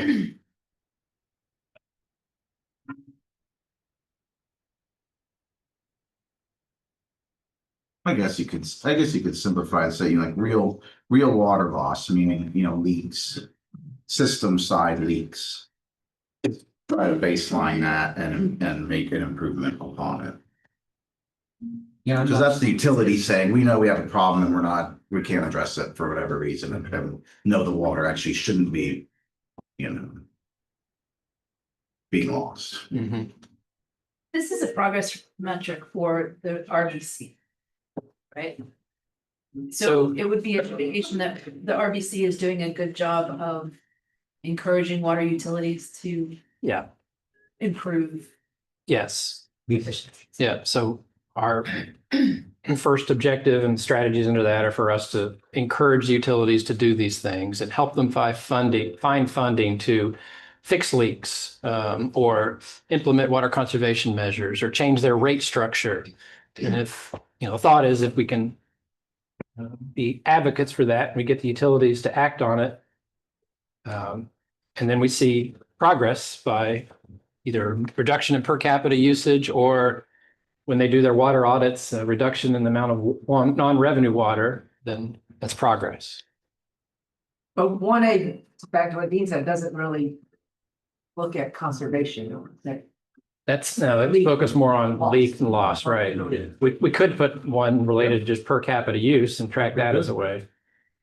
So if you want to try conservation is. Yep. Yeah. I think we should Yeah. have another one. It's just, we have to be able to figure out, how do we do that? And can we ask the utilities to track that? And would they be willing to do that? And there's more utilities than just, 1, 2, 3, 4 in the basins. But you gotta do the same with 1A, right? Yeah. Yeah. Why not say two things instead of one? Yeah.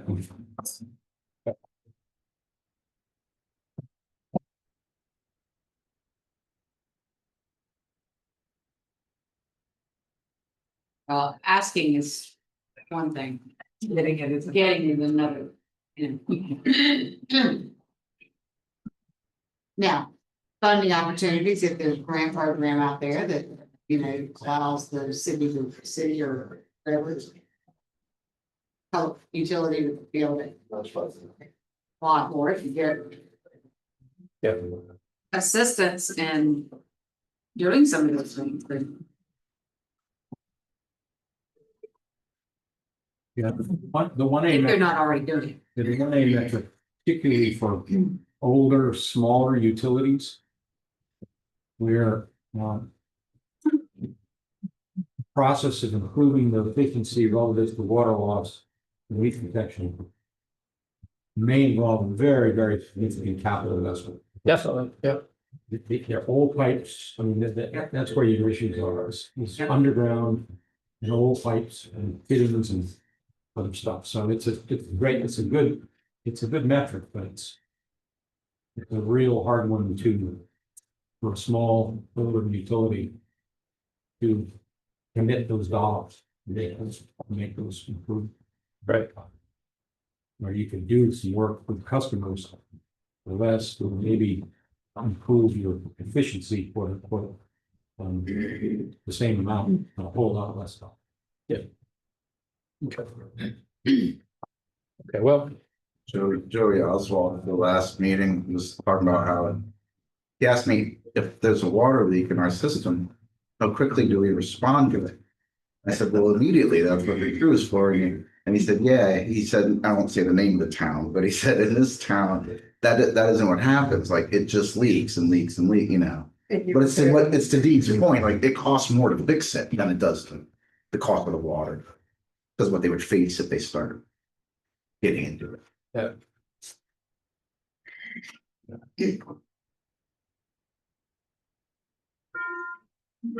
Okay, well, what do you think of these 3 metrics then for this first one? Again, we don't have a metric for ag use here.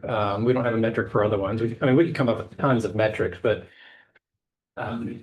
we have to be realistic about what we can put here and what we can track. We don't really want to go overboard. So we're trying to just highlight ones that we have an opportunity potentially to track and that tie closely with our actions and strategies. And these generally do. For the first one, instead of looking to see improvement over 5 years, to just be like per capita usage, and we're just trying to track it to see what is the water loss through the utilities in the basin. But I think maybe we're talking about it, if you tie your metrics to improvement, we're never gonna meet that. But if you're just looking to see, quantify what is your water loss through utilities, I think you'd achieve that. Yeah, but then that doesn't really get to our whole objective of trying to improve water use efficiency and water. We're just collecting data at that point, but we're not really seeing if the objective of getting some of these strategies implemented is effective. But is there more to the 1B now than just track? Yeah, I put ... because it would be track per capita usage and see improvement Okay. over, number of years. This idea is that I'm one person is that if you establish the measure, then improvements the second, you get the establishment first. This, do the time together, do you even know if we don't do it? I'm just, Yeah, I mean, without knowing the numbers, like we've been talking about, it might not be worthwhile for utilities to find those leaks and fix them. So why is it a metric of this group to see the improvement piece rather than just highlight this is an area for improvement?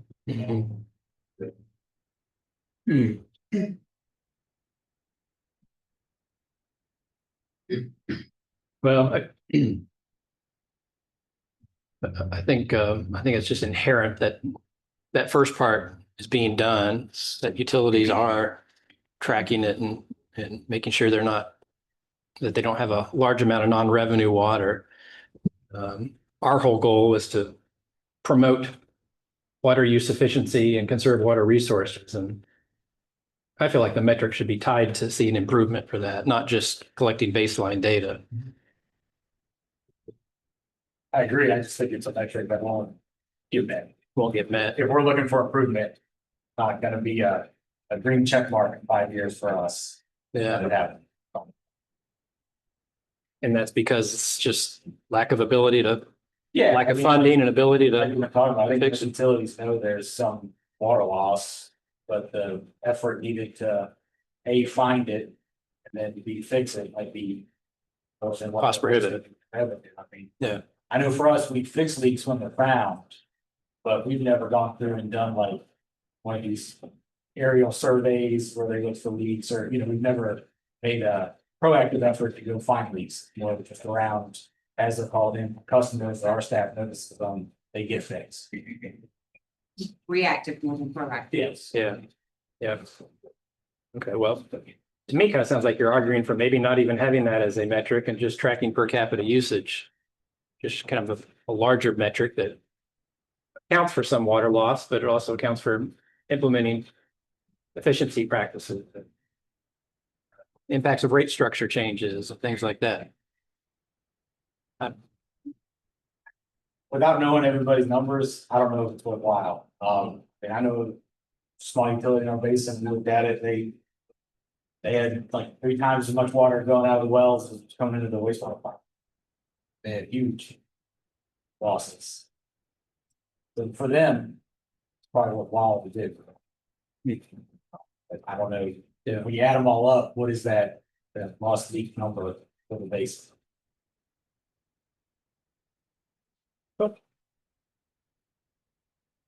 So complicated, like the AWWA has said to the utilities, it's not really. You shouldn't just be doing a percent. Percent loss number, because that isn't explanatory enough of where the water is going and why, they want us to more track it on. This you meter, but you don't bill it. This is unmetered, for whatever reason. This goes to these uses where you're not ever going to bill it.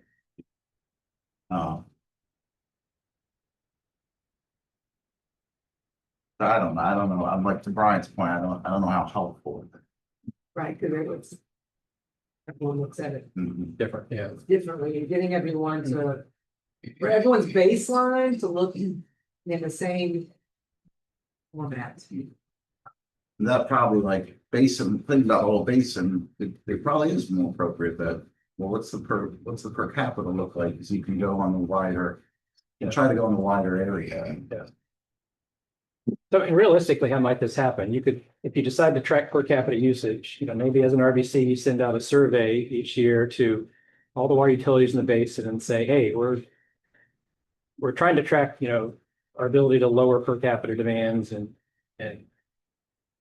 hope that they're doing conservation practices, but ask them annually to say, what's your per capita usage? Maybe just forget about residential versus everything else and just say, how much water are you pumping or purchasing or pulling? And what's your total customer base, and do a division. I mean, that's easy to do. Maybe there's enough information there that you can see trends over time. Especially if you know that they've actually implemented something like a conservation-based rate structure. And suddenly they see a big change in their per capita. I mean, I'm just talking off the top of my head, but is We're talking that about bill usage, right, what our customer usage right? per capita. Yes. Yeah. Is that useful? I mean, that's I mean, a lot kind of a that very gross level of data. is online too, and CCRs and ACFRs, it's like that. Mhm. If you pull without even a survey. True. Yeah. But I mean, I think the survey is good too. That was my question on that one. If you track it per capita usage, is it? I think you said just do it over the years. Don't worry about seasonal differences like that. Just let it add count. Is that the recommendation there? That was keeping it pretty broad. Yeah. We weren't trying to get too specific here.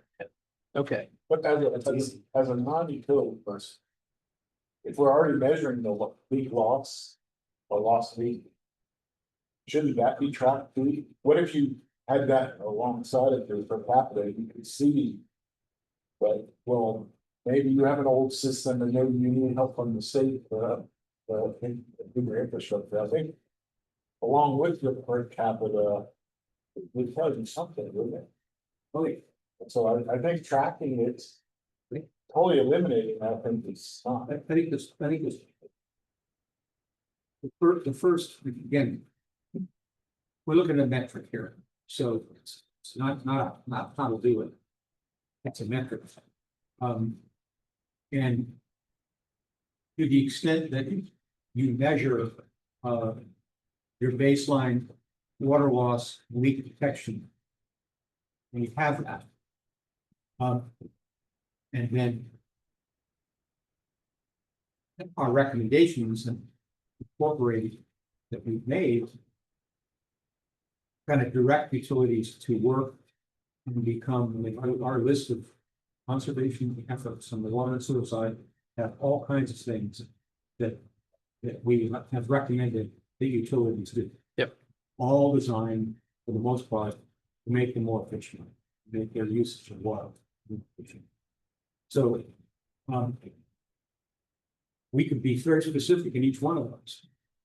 But in a very general sense, the per capita usage, the establishment, and again, every utility, depending on its mixture of residential versus commercial versus industrial versus agricultural versus whatever, when Hilton had, if you look at the summer and you look at the irrigation, numbers, go through the roof. And then you get down in the winter, they still there, but they're much lower. And there's so many variables that go into making that judgment about improving the efficiency. It just seems to me there ought to be one basic measurement. And to me, per capita use is the easiest thing to work with. And what you want it to do is change over time. You want it to get better over time. You're not comparing yourself to anybody else. You're not comparing yourself to some standard. But what you want to be able to say is, yes, that our per capita use is getting smaller and smaller and smaller as time goes on. And that to me is the measurement that you use to judge whether you are improving water use efficiency to conserve water resources. Yeah. I understand that, but what I think made me hesitate was he said at the meter of the customer. That's the per capita use that we're measuring, but most leak loss doesn't happen at the customer. You could make your per capita use based on your production numbers, not your retail. There's a piece lost if you're at the customer meter. Yeah. There's a lot of leaks on the customer side, yes. Yeah, I had well. But I mean, yeah, I had lots of. how much water are you pumping out of the water plant? The end of your distribution If system? it's just at the customer, I think it's you're missing a piece. But Yeah. that's- To do it by pumping and then, so the metric should be. I understand what you're saying, Bill. I mean, what you're essentially saying is that for a lot of these systems, and Barn was one of them where we had areas where we've had leaks that we didn't know were there for a while until it was an issue that we had a major problem with it. So there are some systems that have these major problems, and until you do these loss leak detections and really measure it and figure out exactly where all these places are, that's when you can get into the funding and go through all that measurement and then go to the funding opportunities and say, okay, this system needs help. And maybe the RBC can at least help, recommend that these systems need help, because it's a conservation strategy that this system is leaking too much water into the groundwater and into everywhere else. So. I mean, there's another way you could do this too. You could forget about trying to track per capita usage or water loss. Just say, well, we're just trying to get water users to implement these strategies. So you could set a metric around, are water users actually implementing some of these strategies? How would you know that? You'd have to survey them. So you could just say, yeah, we're going to survey them. And if we see that, we've got a certain percentage utilities and or ag users and energy and other users, golf courses, starting to implement these strategies, that's a success. I mean, that's another way to look at it if you want to try that approach. It's a little simpler, but it requires some legwork. I'm just not sure what the RBC is past this initial draft, because I'm reading through all these metrics and yeah, we meet frequently and we keep doing all the stuff, but I don't know what the funding is and I don't know what the state water structure is for planning. Yeah, I don't know that. It's a lot of work. Yeah, right. So when you say the RBC surveys, who in the RBC is going to survey? I don't know. When we meet again, we need groundwater, and that would, to me, make a meeting productive. But you were setting up metrics where there's probably no way to measure them. And then we're talking about the success or failure of an action taken by an RBC. We don't take actions; we make recommendations, right? Yeah, no, I kind of read into that definition a little bit and just think of, are your implementation actions and strategies getting implemented, whether it's the RBC doing it or somebody else doing it at your request? So I can take a broader definition of that metric. But the only way they get implemented if they're in the state water plan, which becomes a legislative document for implementation, right? Otherwise, just a recommendation. Advisory recommendation. We recommend you all go out and try to, track your water loose and keep an eye on your per capita water use. But I don't even know, have we identified funding opportunities and technical assistance available in any chapter? In chapter 10, we've got some tables of different funding opportunities that keeps dwindling by the day. How do you measure, how do you measure that? Or do I would think the state was released to all the public entities the funding opportunities and technical assistance available. Yeah, well, we could survey saying, are you using this stuff or not? But so could they. I mean, one of our recommendations is for the state to establish some type of funding mechanism to implement some of these strategies, kind of like Georgia's seed grant program. So if they were to implement that, then we would track to see our basin's users getting that funding and using it to implement these conservation strategies. But you have a good point though, Ken, is we don't know how well the RBCs will be funded or supported in the future. Right now, we're just developing these metrics, assuming that you'll continue to meet at least maybe twice a year, and you'll have some ability with support from DES or contractors or others to implement and track some of this stuff. But it's a big question about how will that be done and what ability will you have to do that? Maybe you should say that in the Yeah, I think we can, paragraph above, say this is assuming right, this and this. we can definitely Yeah. qualify it that way. Yep. Okay. Okay, well, we've had a lot of discussion around this. Do you want to just kind of keep it the way we have it here? Yeah. And we'll do what we for right now, can. Let's leave it there for. Okay. Okay. The second one was hopefully a little easier. Engage Georgia in water planning. The metric would be that a governor coordinated state water level planning and management process is reestablished. So, Dean's referred to the fact they had something in 2010 or 12 Something like that, long ago. from, and if we're able to advocate for that and they actually do something, then met that metric. Simple enough. Yep. Yeah. Second one was just calling for meetings between our RBCs, Upper and Lower Savannah RBC, with the Georgia Regional Council. So the Savannah Upper Ogeechee, which is on the other side of the river from the Upper Savannah, and then the Coastal Georgia Regional Council, which is on the other side of the river from you all. That would just be, having an annual meeting. They continue to meet. In fact, one of them just had a meeting a few weeks ago. I think it was Savannah Upper Ogeechee. So that's the metric there. Pretty straightforward. Good with that? Okay. The third one's around communication, coordination, and promoting findings. 3 suggested metrics here. The RBC meets regularly with support from DES. Now, regularly, does that mean once a year, 4 times a year, monthly? We can be more specific there if you want, or we could just say regularly. I think you ought to be more specific, right? I mean, regularly is subject to interpretation. Yeah. I mean, I'm also a goes guy, so I don't believe in just meeting for the sake of meeting. It's got to be with efficiency and taxpayer, expense. Right. Because it does cost money to do it, so. Biannually. At least by. Biannually. Yep, I'd find that. And one of those could be if there's a state, everybody was Right. advocating for the state meeting, maybe one of that is at the state meeting and one's local. Okay,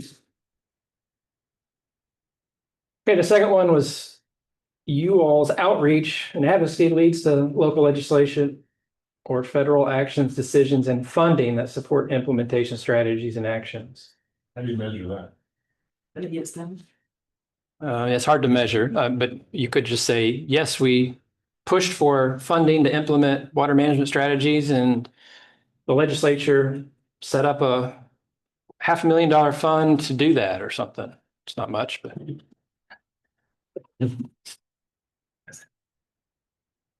But it is kind of vague.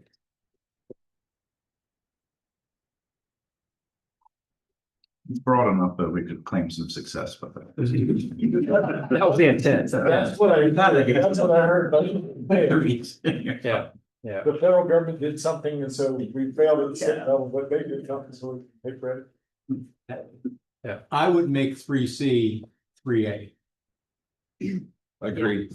And I would say recommendations.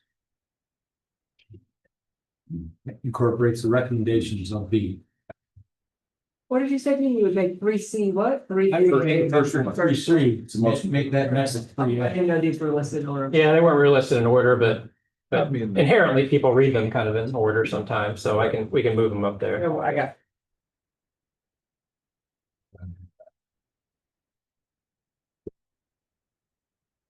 Okay. Everybody comfortable with those metrics? All right. 4, promote engagement in the water planning process. You got 3-1 here. The RBCs, this is around kind of the membership. So you continue beyond 2025 with a diverse, active, and representative membership with balanced representation from all 8 interest categories. So I've got another question. I remember when we had the first meeting, Scott, we all drew lots of 1, 2, and 3, whatever the heck that was. 4. 2, 3, and 4. Oh, okay. Yeah, I forgot what my lot was. That's okay. So how does, Documented, don't worry. How does the RBC then call the membership for those that are not here, and who continues forward and replacements and all that? How does that process work? So at our next meeting, which will probably be virtual, we're gonna put on the screen who has the 2, 3, and 4 year memberships. And we're gonna ask first the 2 year membership folks, are you interested in continuing on, assuming that River Basin planning continues? So we always pull the 2 year term members first to see if they're interested. That gives DES an idea of, okay, where do we need to replace 2 year folks? Same time, we ask the 3 and the 4 year ones, are you comfortable continuing on? You drew a 3 and a 4 year term and we're only in year 2. And for the most part, those folks and the other RBCs have said, yeah, we're, if River Basin planning is funded and continues, we want to continue through our term. So it's first asking if the 2 year folks want to continue with a 3 year term. Every term after this will be a 3 year term. And then asking the 3 and the 4 year folks if they want to continue on, at least for the time being, to finish out their terms. So people have not shown up or met the qualifications to continue, and they don't show up on the video or the video call. Then we assume they're dropped and people can slide in and. Yeah. So. And we'll replace them, or how's that? We've generally been in the other RBCs, like in the Saluda, we just dropped 2 people. They hadn't been showing up for 5 or 6 meetings in a row. I reached out to them on multiple occasions. They didn't respond, or in one case they did and said, yeah, I just can't continue, too busy. And the RBC said, yes, we recommend to DES that they be removed. But it's up to DES, and DES said, yeah, if they can't continue, then they're not part of here. And that would trigger DES potentially trying to find a replacement for them, especially if it's in an underrepresented water interest category.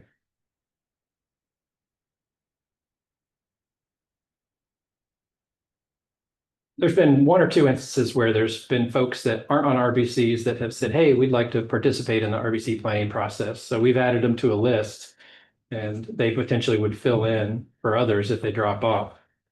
But it's going to be up to DES and RBC members to help identify replacements, just to keep a diverse, active, and representative membership. It's been a problem with the Georgia regional councils because they're governor appointed, and the governor has been very slow to appoint new members. So they'll drop off and then they'll stay vacant for years on end. A lot of the regional councils only have 5 or 6 active members. So they don't have good representation.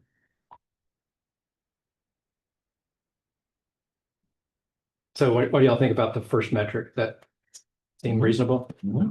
Okay. The second one, collaboration has occurred with other RBCs, Georgia and the Georgia Regional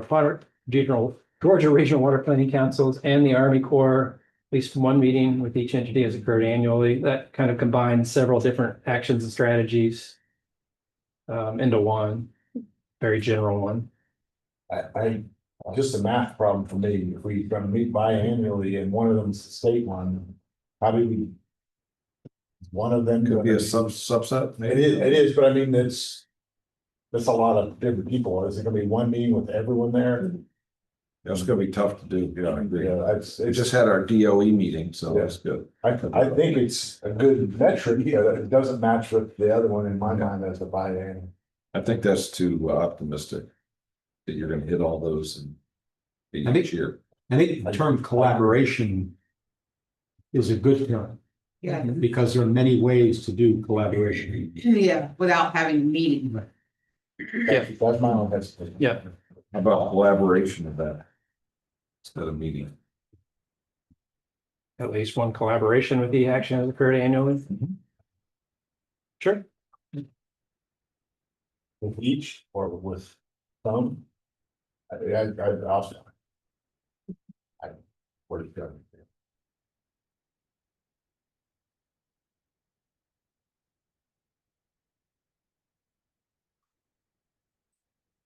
But are all RBCs like they have the same recommendation? This one? No, all RBCs don't have this. That would be a lot of, I mean, the Corps would be getting like 8 different calls. No, the Corps is only involved in the lower and upper Savannah. Okay. That, to me, that should be a combined meeting then, I mean, it should there's a core meeting, it should be between the two, or both independently. Talking. Okay. Four C was coordination occurs with groups that have existing education outreach efforts focused on water conservation. We have an action or strategy that attempts to leverage other groups like Clemson Extension, or maybe Farm Bureau, others that, sometimes have a water conservation message they're trying to get out to their constituents or users. And this one was focused on coordinating with those groups to leverage their ability.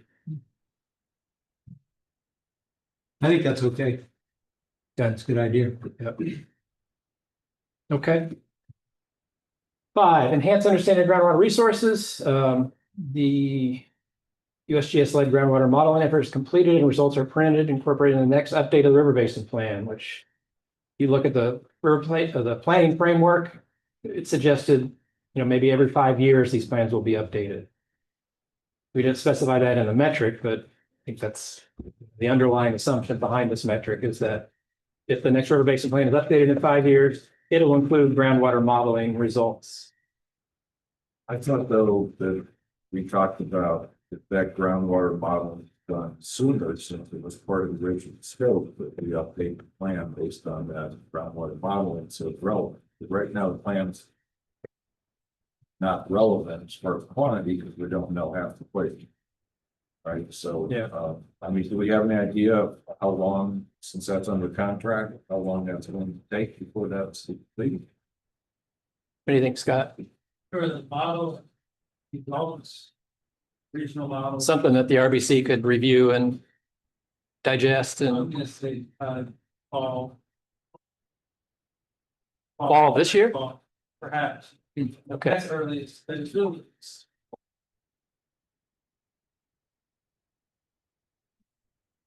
I hope something by the end of the year for sure, but there's a lot going on with USGS, about thoroughly, so I don't know if that works even further into. What's all this going on. Yeah, so why don't we say 2026? Good, I mean, I would think that would be the next step for the urgency. You want to put a year in 5A, is that what I'm hearing? Well, because 5 years to me is, Too long. we don't have what we should have had on doing this right now. Why don't we say by the end of 2026, we done with the 5A. How about incorporate it into a 2026 update of the River Basin? Perfect. Assuming there's funding. Assuming, yeah, well. All that, like he said, all of them is present. Yeah. Whose house are we gonna meet at? Who's gonna be cooking? You're all here. Throwing 4-year down south. okay, well, I mean. No harm in trying for that, yeah. Right, the next one was funding is identified and allocated and additional monitoring wells are installed by DES and deeper parts of the aquifers. Pretty straightforward. We don't have a time limit on that one. We could try to be more specific if we want, but I don't know how realistic it is for DES to get funding to install more monitoring wells. Brooke's still on. Brooke, do you have any indication of whether you could get additional funding for monitoring wells, and are there other priority areas in the coastal plain that aren't where we're talking about, or anything you want to add here?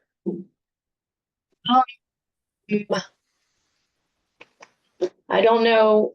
I don't see a future right now for getting money from the National Groundwater Monitoring Network for drilling. Really not a good time for that. I think that this is a high priority in the middle of the basin to get more wells, especially in the Crouch Branch, in the areas where agriculture is common. For the rest of the coastal plain, we've got some other priority areas like in Lexington and Calhoun, which are adjacent to this basin in the Edisto Basin. But we don't have so many other areas in the coastal plain that are about a very high priority. I think there's some well replacements that we would like to do to get more information, like in the PD area, and maybe something in like the Clarendon area. But a lot of it's related to agricultural irrigation with expected expansion, in that water use sector. But yeah, does that answer? I don't. The money could be appropriated out of our state legislature funds if we do have monitoring money every year, but I don't want to make a claim to certainties of that being a sustainable funding source for the long term, just because I just don't know. But I don't have any areas at the moment of where we would secure any external funding. Okay, thanks. Okay, thank you. Now, it would seem to me that if Water SC comes forward with a very forceful proposal to increase our ability to do groundwater monitoring, coastal plain, that would be very helpful. And the governor conceding the push for funds in the legislature to do that. So to me, getting that information up in front of Water SC, so they understand it, they still would be the priority.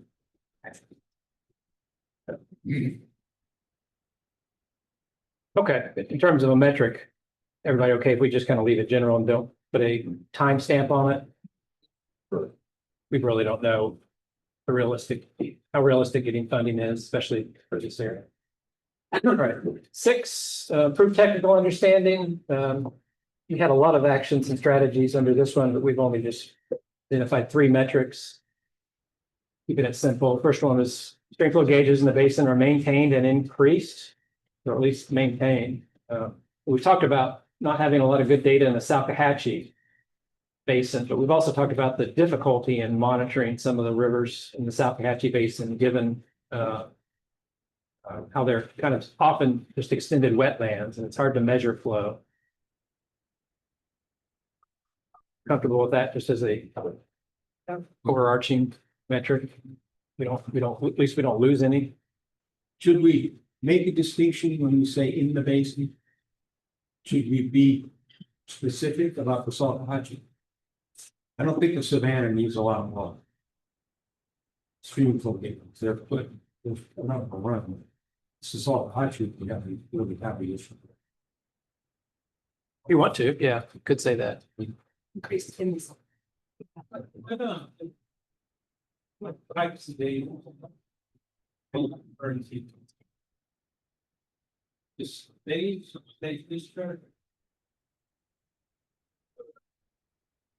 Are you asking Dean or me? Yeah. Dean. It counts.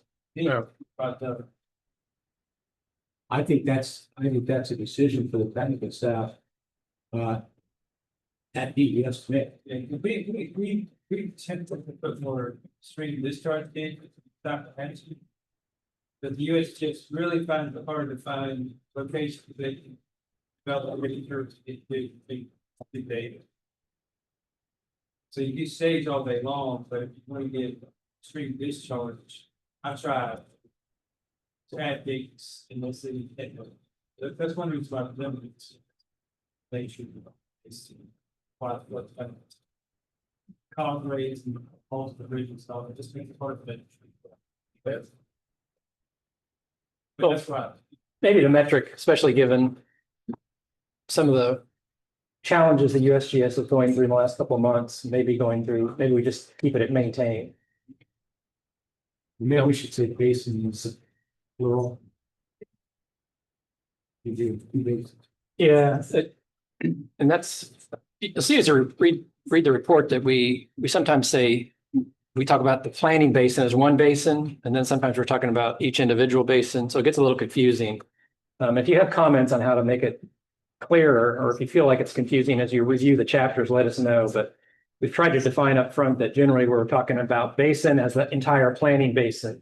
But in certain chapters, we do talk about specific Salkehatchie Basin, which in itself has Broad and Salkehatchie and, individual basins or sub basins. Okay. 6B, future modeling incorporates RBC developed scenarios to assess future uncertainties.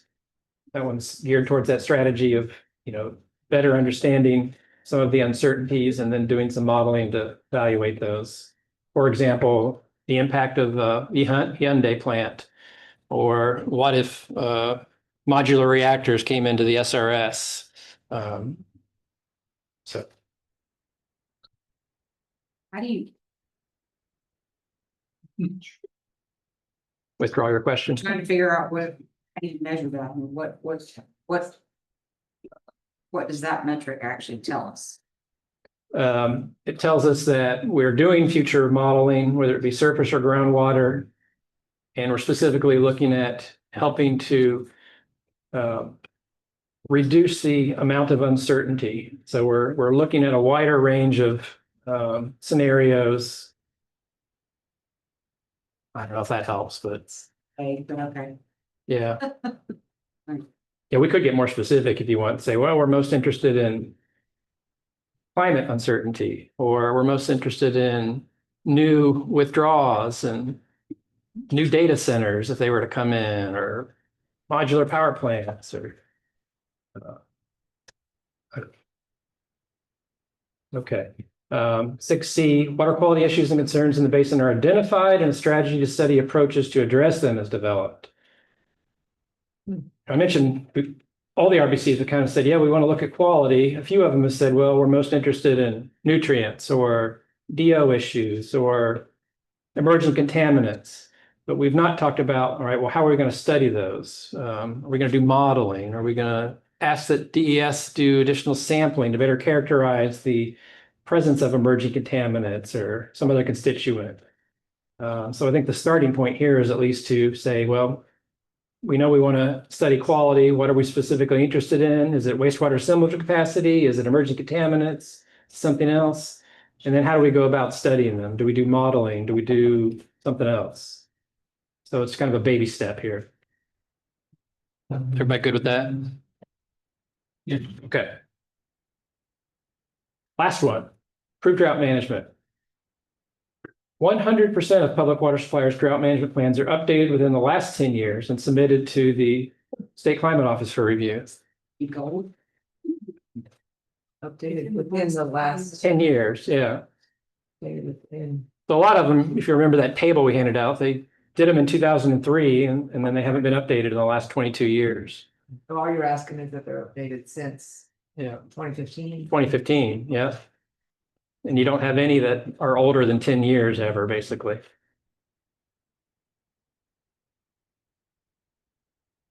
That's how it was worded in other plans.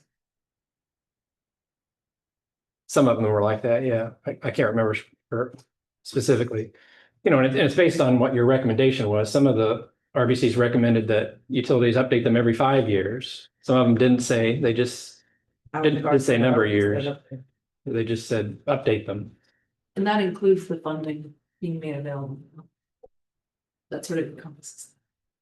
Because that was one of the strategies. Yeah, that's kind of, well, the funding would certainly help that, yeah, yeah. Who collects that information? Well, the State Climate Office collects all the drought plans. They have made a push in the last couple of years to ask utilities to make sure they submit them. But I'm not sure that, and Hannah, I don't know if you know, if there's actually, I don't think in the Drought Act, there's actually a requirement that they submit them to the Climate Office. They're just very much encouraged to do so. You know, recall, do you? No, Okay. Yeah, I think Hope said that it's not in the act. It's in the act that they do one, but it's not in the act that they submit one. But they certainly want to try to create a database of them all and know when they're updated. So how can we have a metric to get 100% to submit them? Well, we would first ask the Climate Office, say, hey, tell us, and this is what we did when we wrote Chapter 8 and created that table. Give us all the drought plans, and we looked at them. We saw 80% of them were 2003 plans. We would do the same thing. We'd ask the State Climate Office to give us an updated list, and then if we didn't get some from individual utilities, we'd contact them as an RBC and say, hey, have you updated your drought plan? No, okay, we didn't meet 100%. But who's gonna do all this? We meet once a year. Eight. I mean, we're talking about a lot of activities.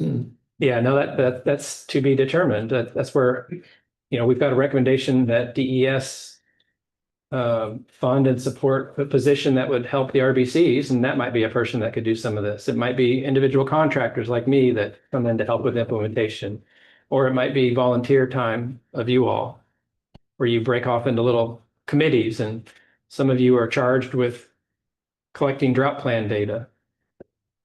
But I think that the point is that if the RBC, all the RBCs come forward with their plan, and it is clear from anybody looking at the entire package that there are lots of things to do. If you want to be successful in managing water resources in the state, there's lots of things that have to be done.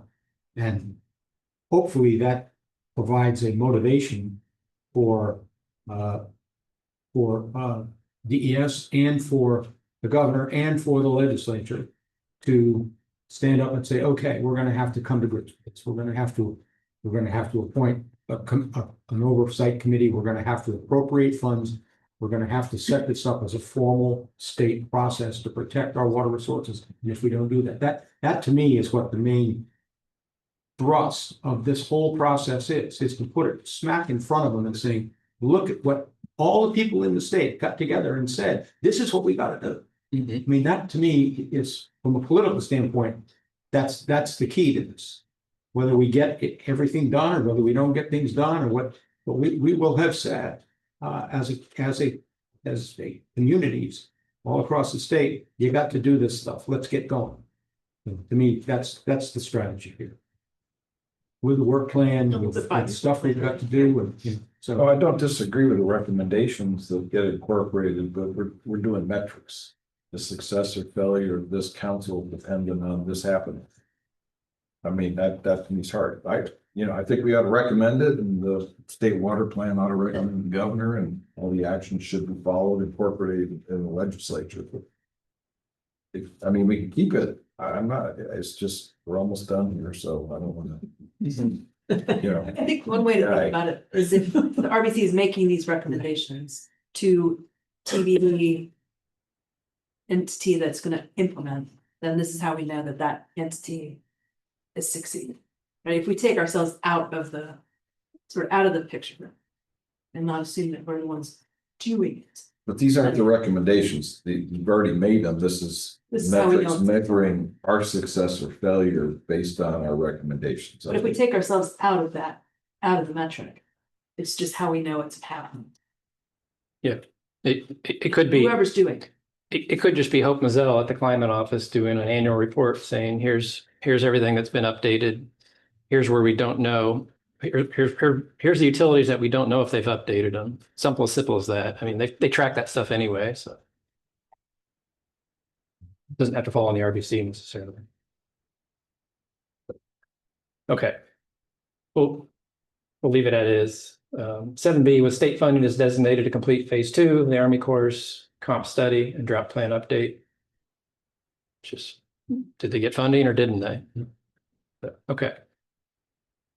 Okay, those are the progress metrics. They're at the end of chapter 10. Last thing I want to do is, I was hoping to have the executive summary ready for you, and it's 98% ready, but I did not circulate it yet because I need to review it. I'll give you a brief look at what it's shaping up to look like. I was asking for pictures from you all, and my graphics guy decided to put this picture on the cover, but I'm not sure if it's the best picture or not because it shows Augusta. No. It shows the Savannah River, but you see a Georgia city in it. No. But I like the picture. It works out well with the title and everything, but it may not be the best. It may not be the best. Yeah, I I have lots of pictures of alligators. But starting in May, I'm gonna start running the river with a drone. I ordered the GoPro last night, so I'm gonna we need make the something. virtual tour, so Need something. but they're all gonna look like a remote place with nothing on it. That's what the river is. That's what the river is. No, that's, I mean, that, so there's no features. There's no, and I don't know if I can get a sunrise with a drone, or sunset where I can get a nice line period. That's Buford, Hilton Head photos. does Buford Jasper have any photos they can provide? We have some drone shots of the river. Yeah, let's, Yeah, if you have those, send them. great, We can make. especially like your intake or something. Cool. Okay. Yeah. There's also We no, ought to have ag. yeah, there's no ag pictures on here. So I took a center pivot when I was driving up here, like 5 miles out of town. We have the presentation from the farm, right? Well, you'll see, we've got Just photos in here that, Our blueberries are blooming right now, so it's pretty nice. like here's one There you go. from Brad's Beautiful. slide set. And Yeah. we've referenced him as the provider of this, so hopefully he's okay with it. Which we'll do with anybody that gives us photos. Courtney, you gave us one. I think we've got it in here, but Did you give them? I started 3 emails to you with photos, and then I think, oh, I'm gonna go get that, and then. I mean, Okay. Pete's RO plant would be. a good- we've got what's our Nice. plan in here. Yeah, Pete, actually, What you felt you need. yeah. Well, you'll see, when you get this, if you all have better ideas for photos, just let me know and say, hey, here's here's a photo that could replace this one or something. But when you get the executive summary early next week, you'll see it's got a forward, which is very similar to what all the other RBC executive summaries have had. All the other RBC executive summaries had this same format, by the way. Acknowledgements that lists you all, the members here. I know you can't read that, but and then there's kind of a executive summary of the executive summary, which is here. It's about 2 or 3 pages. What to know about this plan. So if you only get through the first 3 pages, you pretty much got the highlights from it. If you want to keep reading, then we go into each chapter, basically. This is kind of like from chapter 1 of the plan. Talks about the planning framework and what's going on. And then chapter 2 talks about, here's what the RBC is, and here's what we did through the different 4 phases. Here's our vision and goal statement. Then we get into overview of the basin. We talk about the water resources, but it's much condensed from what's in the River Basin Plan. Then we talk about supply and demand. We talk about the model that we use, summary of groundwater. Here's the water demand summary. It's a chart showing the growth and demands. We summarize the water availability modeling. Here's some of the pictures I want to replace with different ones. Like these are some from some of the DNR folks. This is like doing some oyster surveying, which to me is not that important necessarily, but it was a nice looking picture. So our graphic guy put it in there. Water management strategies and recommendations. Here's a table of our strategies. Drought response. There's Pete's RO plant. And then we get into all the recommendations and a quick summary of the recommendations without the narrative behind them that you see in chapter 9. They're grouped by kind of category. And then we get into the implementation plan with the objectives, and we may add to this a little bit now since we prioritize some of these. Funding opportunities, implementation, and a summary. So that's the executive summary, which you'll get to review here early next week. If you don't read the chapters, at least try to read the executive summary, and let us know if you have any comments. So I just sent out chapter 9. Like yesterday, Brooke gave me her final updates on chapters 3 and 5 for groundwater. So I resent those out, and I pointed to the new sections in chapters 3 and 5, which deal with groundwater. I encourage you to read those. That you're seeing those for the first time. If you have comments, try to get them to me by end of next week. Same thing with chapter 10. I'm going to update chapter 10, which I sent earlier this week with our prioritization. That's going to be the only change to it. Give me any comments you have on that by end of next week. Then there's some updates for chapters 1, 6, 7, and 8 based on comments that you all have submitted. And I circulated the comment log yesterday, or I think it was yesterday, which has the comments that were submitted, and there's only been 35 or so. and how we've addressed them and what page they're on. So if you submitted a comment, you want to see how we addressed it, that's what you could go look at. Executive summary, I'm going to give you a couple weeks to provide comments on it up until May 16th. But I'm looking for the River Basin Plan Report chapter comments by May 9th so that we can compile an entire draft plan and get that to you by the 16th. That'll give you almost 3 weeks to review it so that we could do the test of consensus at our next meeting. And I've talked about how we do that before. That's when you kind of rank it 1 through 5. 1 meaning you fully endorse it. 2 meaning you're good with pretty much everything, but there's a few points of contention, and so on. We'd like to do that at the May meeting, which will be virtual. We don't really have much else to cover other than reviewing. June meeting. Thank you.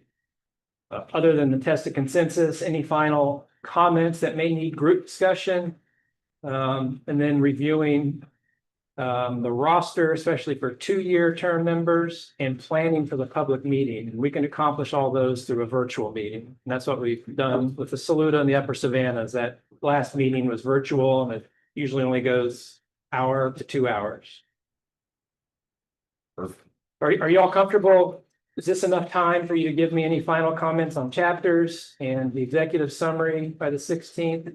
And then if we give you a draft plan sometime around the 16th, you'll have 2 to 3 weeks to review that before our June 5th meeting. Is everybody good with that? Can I make a suggestion? Yeah. That since we're not traveling to the evening, so we don't hit the midday, maybe we have that 1 or 2 hours earlier, like 8 or 9, and be done by 10, so we have the rest of the day. Yeah. Because I'm putting it right in the middle of the day, but kind of, Yeah. I'd rather get out of the way, not so I can plan. I'm on vacation that 2 week, hours? so earlier the better. So we're just going to do test of consensus, we'll do review of what we plan to present and talk about. Who's going to present at the public meeting? That may take 40 minutes or so. We'll prepare slides for that, but we'll just need to decide who is willing to speak to those slides. When is the public meeting? And the public meeting, we're looking at probably mid to late July. But once we have the draft plan, then we put a notice of the public meeting, which Scott's not here, but I think we have to do that 30 days before the public meeting. Yeah, 30 days. So Where would that be? You here? maybe, yeah, we'll figure that out at the next meeting, but maybe where they had one of the initial public meetings, like in Walterboro, possibly. Yeah. The original thought was to have 2 public meetings, one when we release the draft, and that could be Walterboro, and then a second one when we release the final, but lately we've only been doing one, like the PD only did one. We just did the Upper Savannah, and there was only 5 maybe members of the public that attended. So we'll probably only do one for it as well. So I don't know, we may pick something more central in the basin if we're just going to do one, like Hampton. But that would mean. People to come. Yeah, I don't know. We'll have to talk about that. Where do we think we can get the most people to come? Saluda base is really trying to get people to come out. They're doing like door prizes, getting people from the council to donate stuff, bring snacks. So if y'all want to think about that. Well, then people are coming for the prizes. Well, so they're trying to get traffic in the door. Yeah. And it was brought up in the BJ's. meeting. Everyone who gets keychain already remember. I can't tell. Do you have any gator shirts you want to hit up? No, we want to go. Oh, that's They're right. going, oh, cool. Well. Good. But you're, Ken, I like your recommendation. I mean, we can, is 9 o'clock okay for the next meeting? Is that better? Or would you rather even do earlier? So 9:30. Not fine. We Earlier is time fine. anyway, because we're in the car. So it's. Let's do 8 o'clock. Because we're already, I mean, if we're coming here, we're already. Yeah. Moving by 8. 8:30? 8:30 okay? Pretty good. Is Grace still on? Okay. Grace will be leading the next meeting. I think she'll be okay with 8:30. I will be out of the country. 8:30 to 10:30, is that? Yeah, probably 8:30 to 10:30. I think we could get done.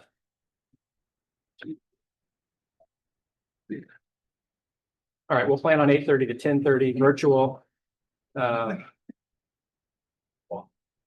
This is our schedule going forward. If you're not going to be able to make the June meeting, like I think Lynn, you said you won't be. Well, depending, because it's virtual and because it's early enough, I might be able to be on. I'm on vacation that week, so it just kind of depends. Yeah. If I have Wi-Fi and I have access to everything, I'm probably gonna be able to get on. It depends on what our schedule is that day. Okay.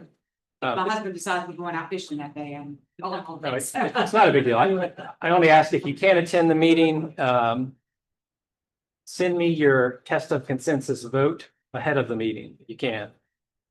You want to send out to everybody a test vote, so.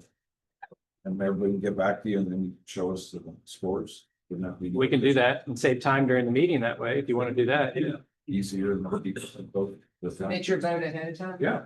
Yeah, I can do Any that. comments, you know, I mean, I think that would be easy way to do it. Sure. Nobody's on the spot.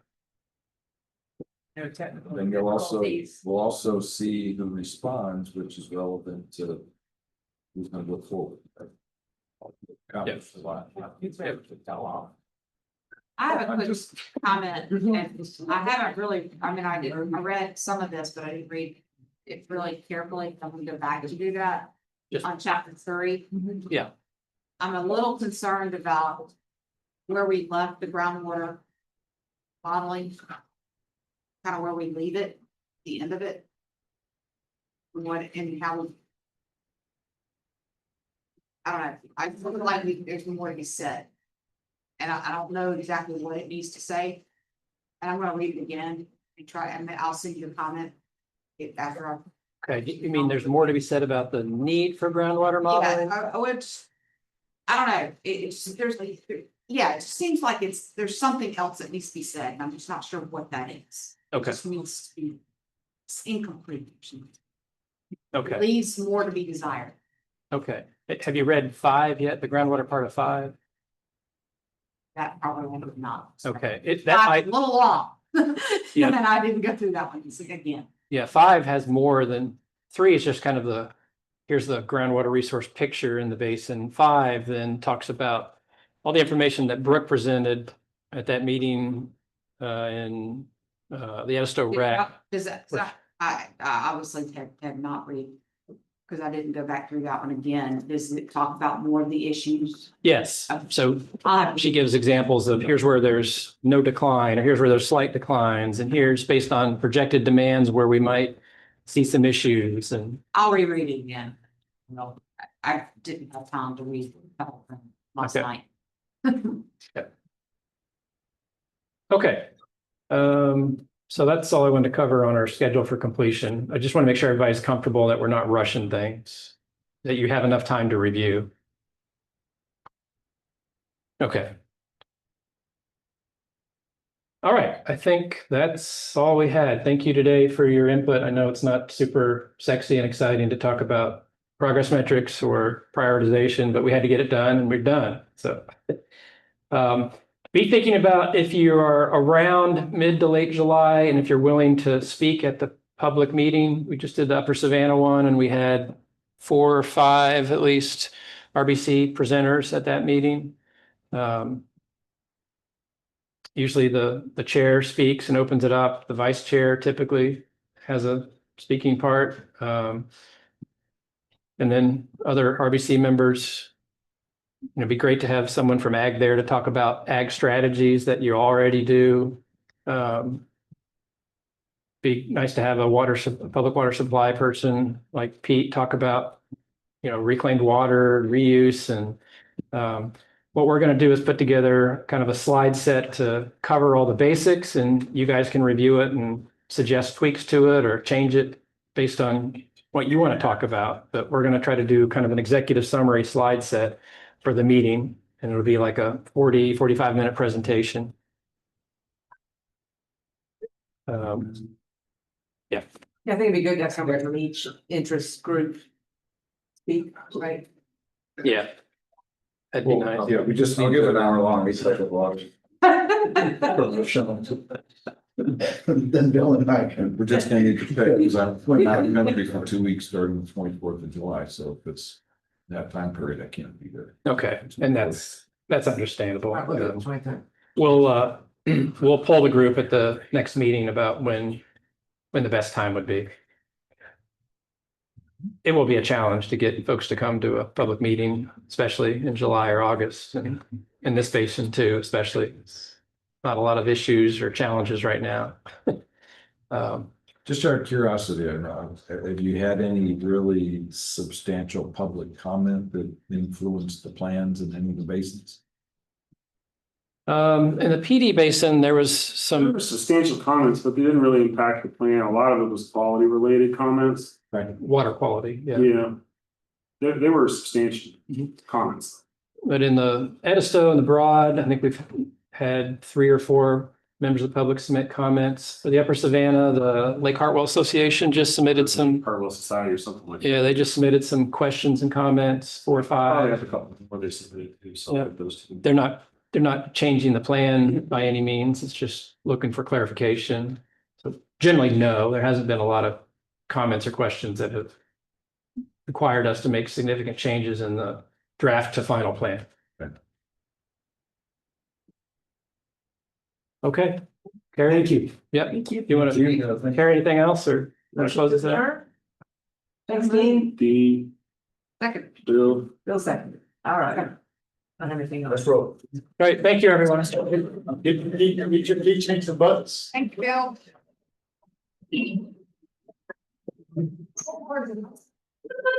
John.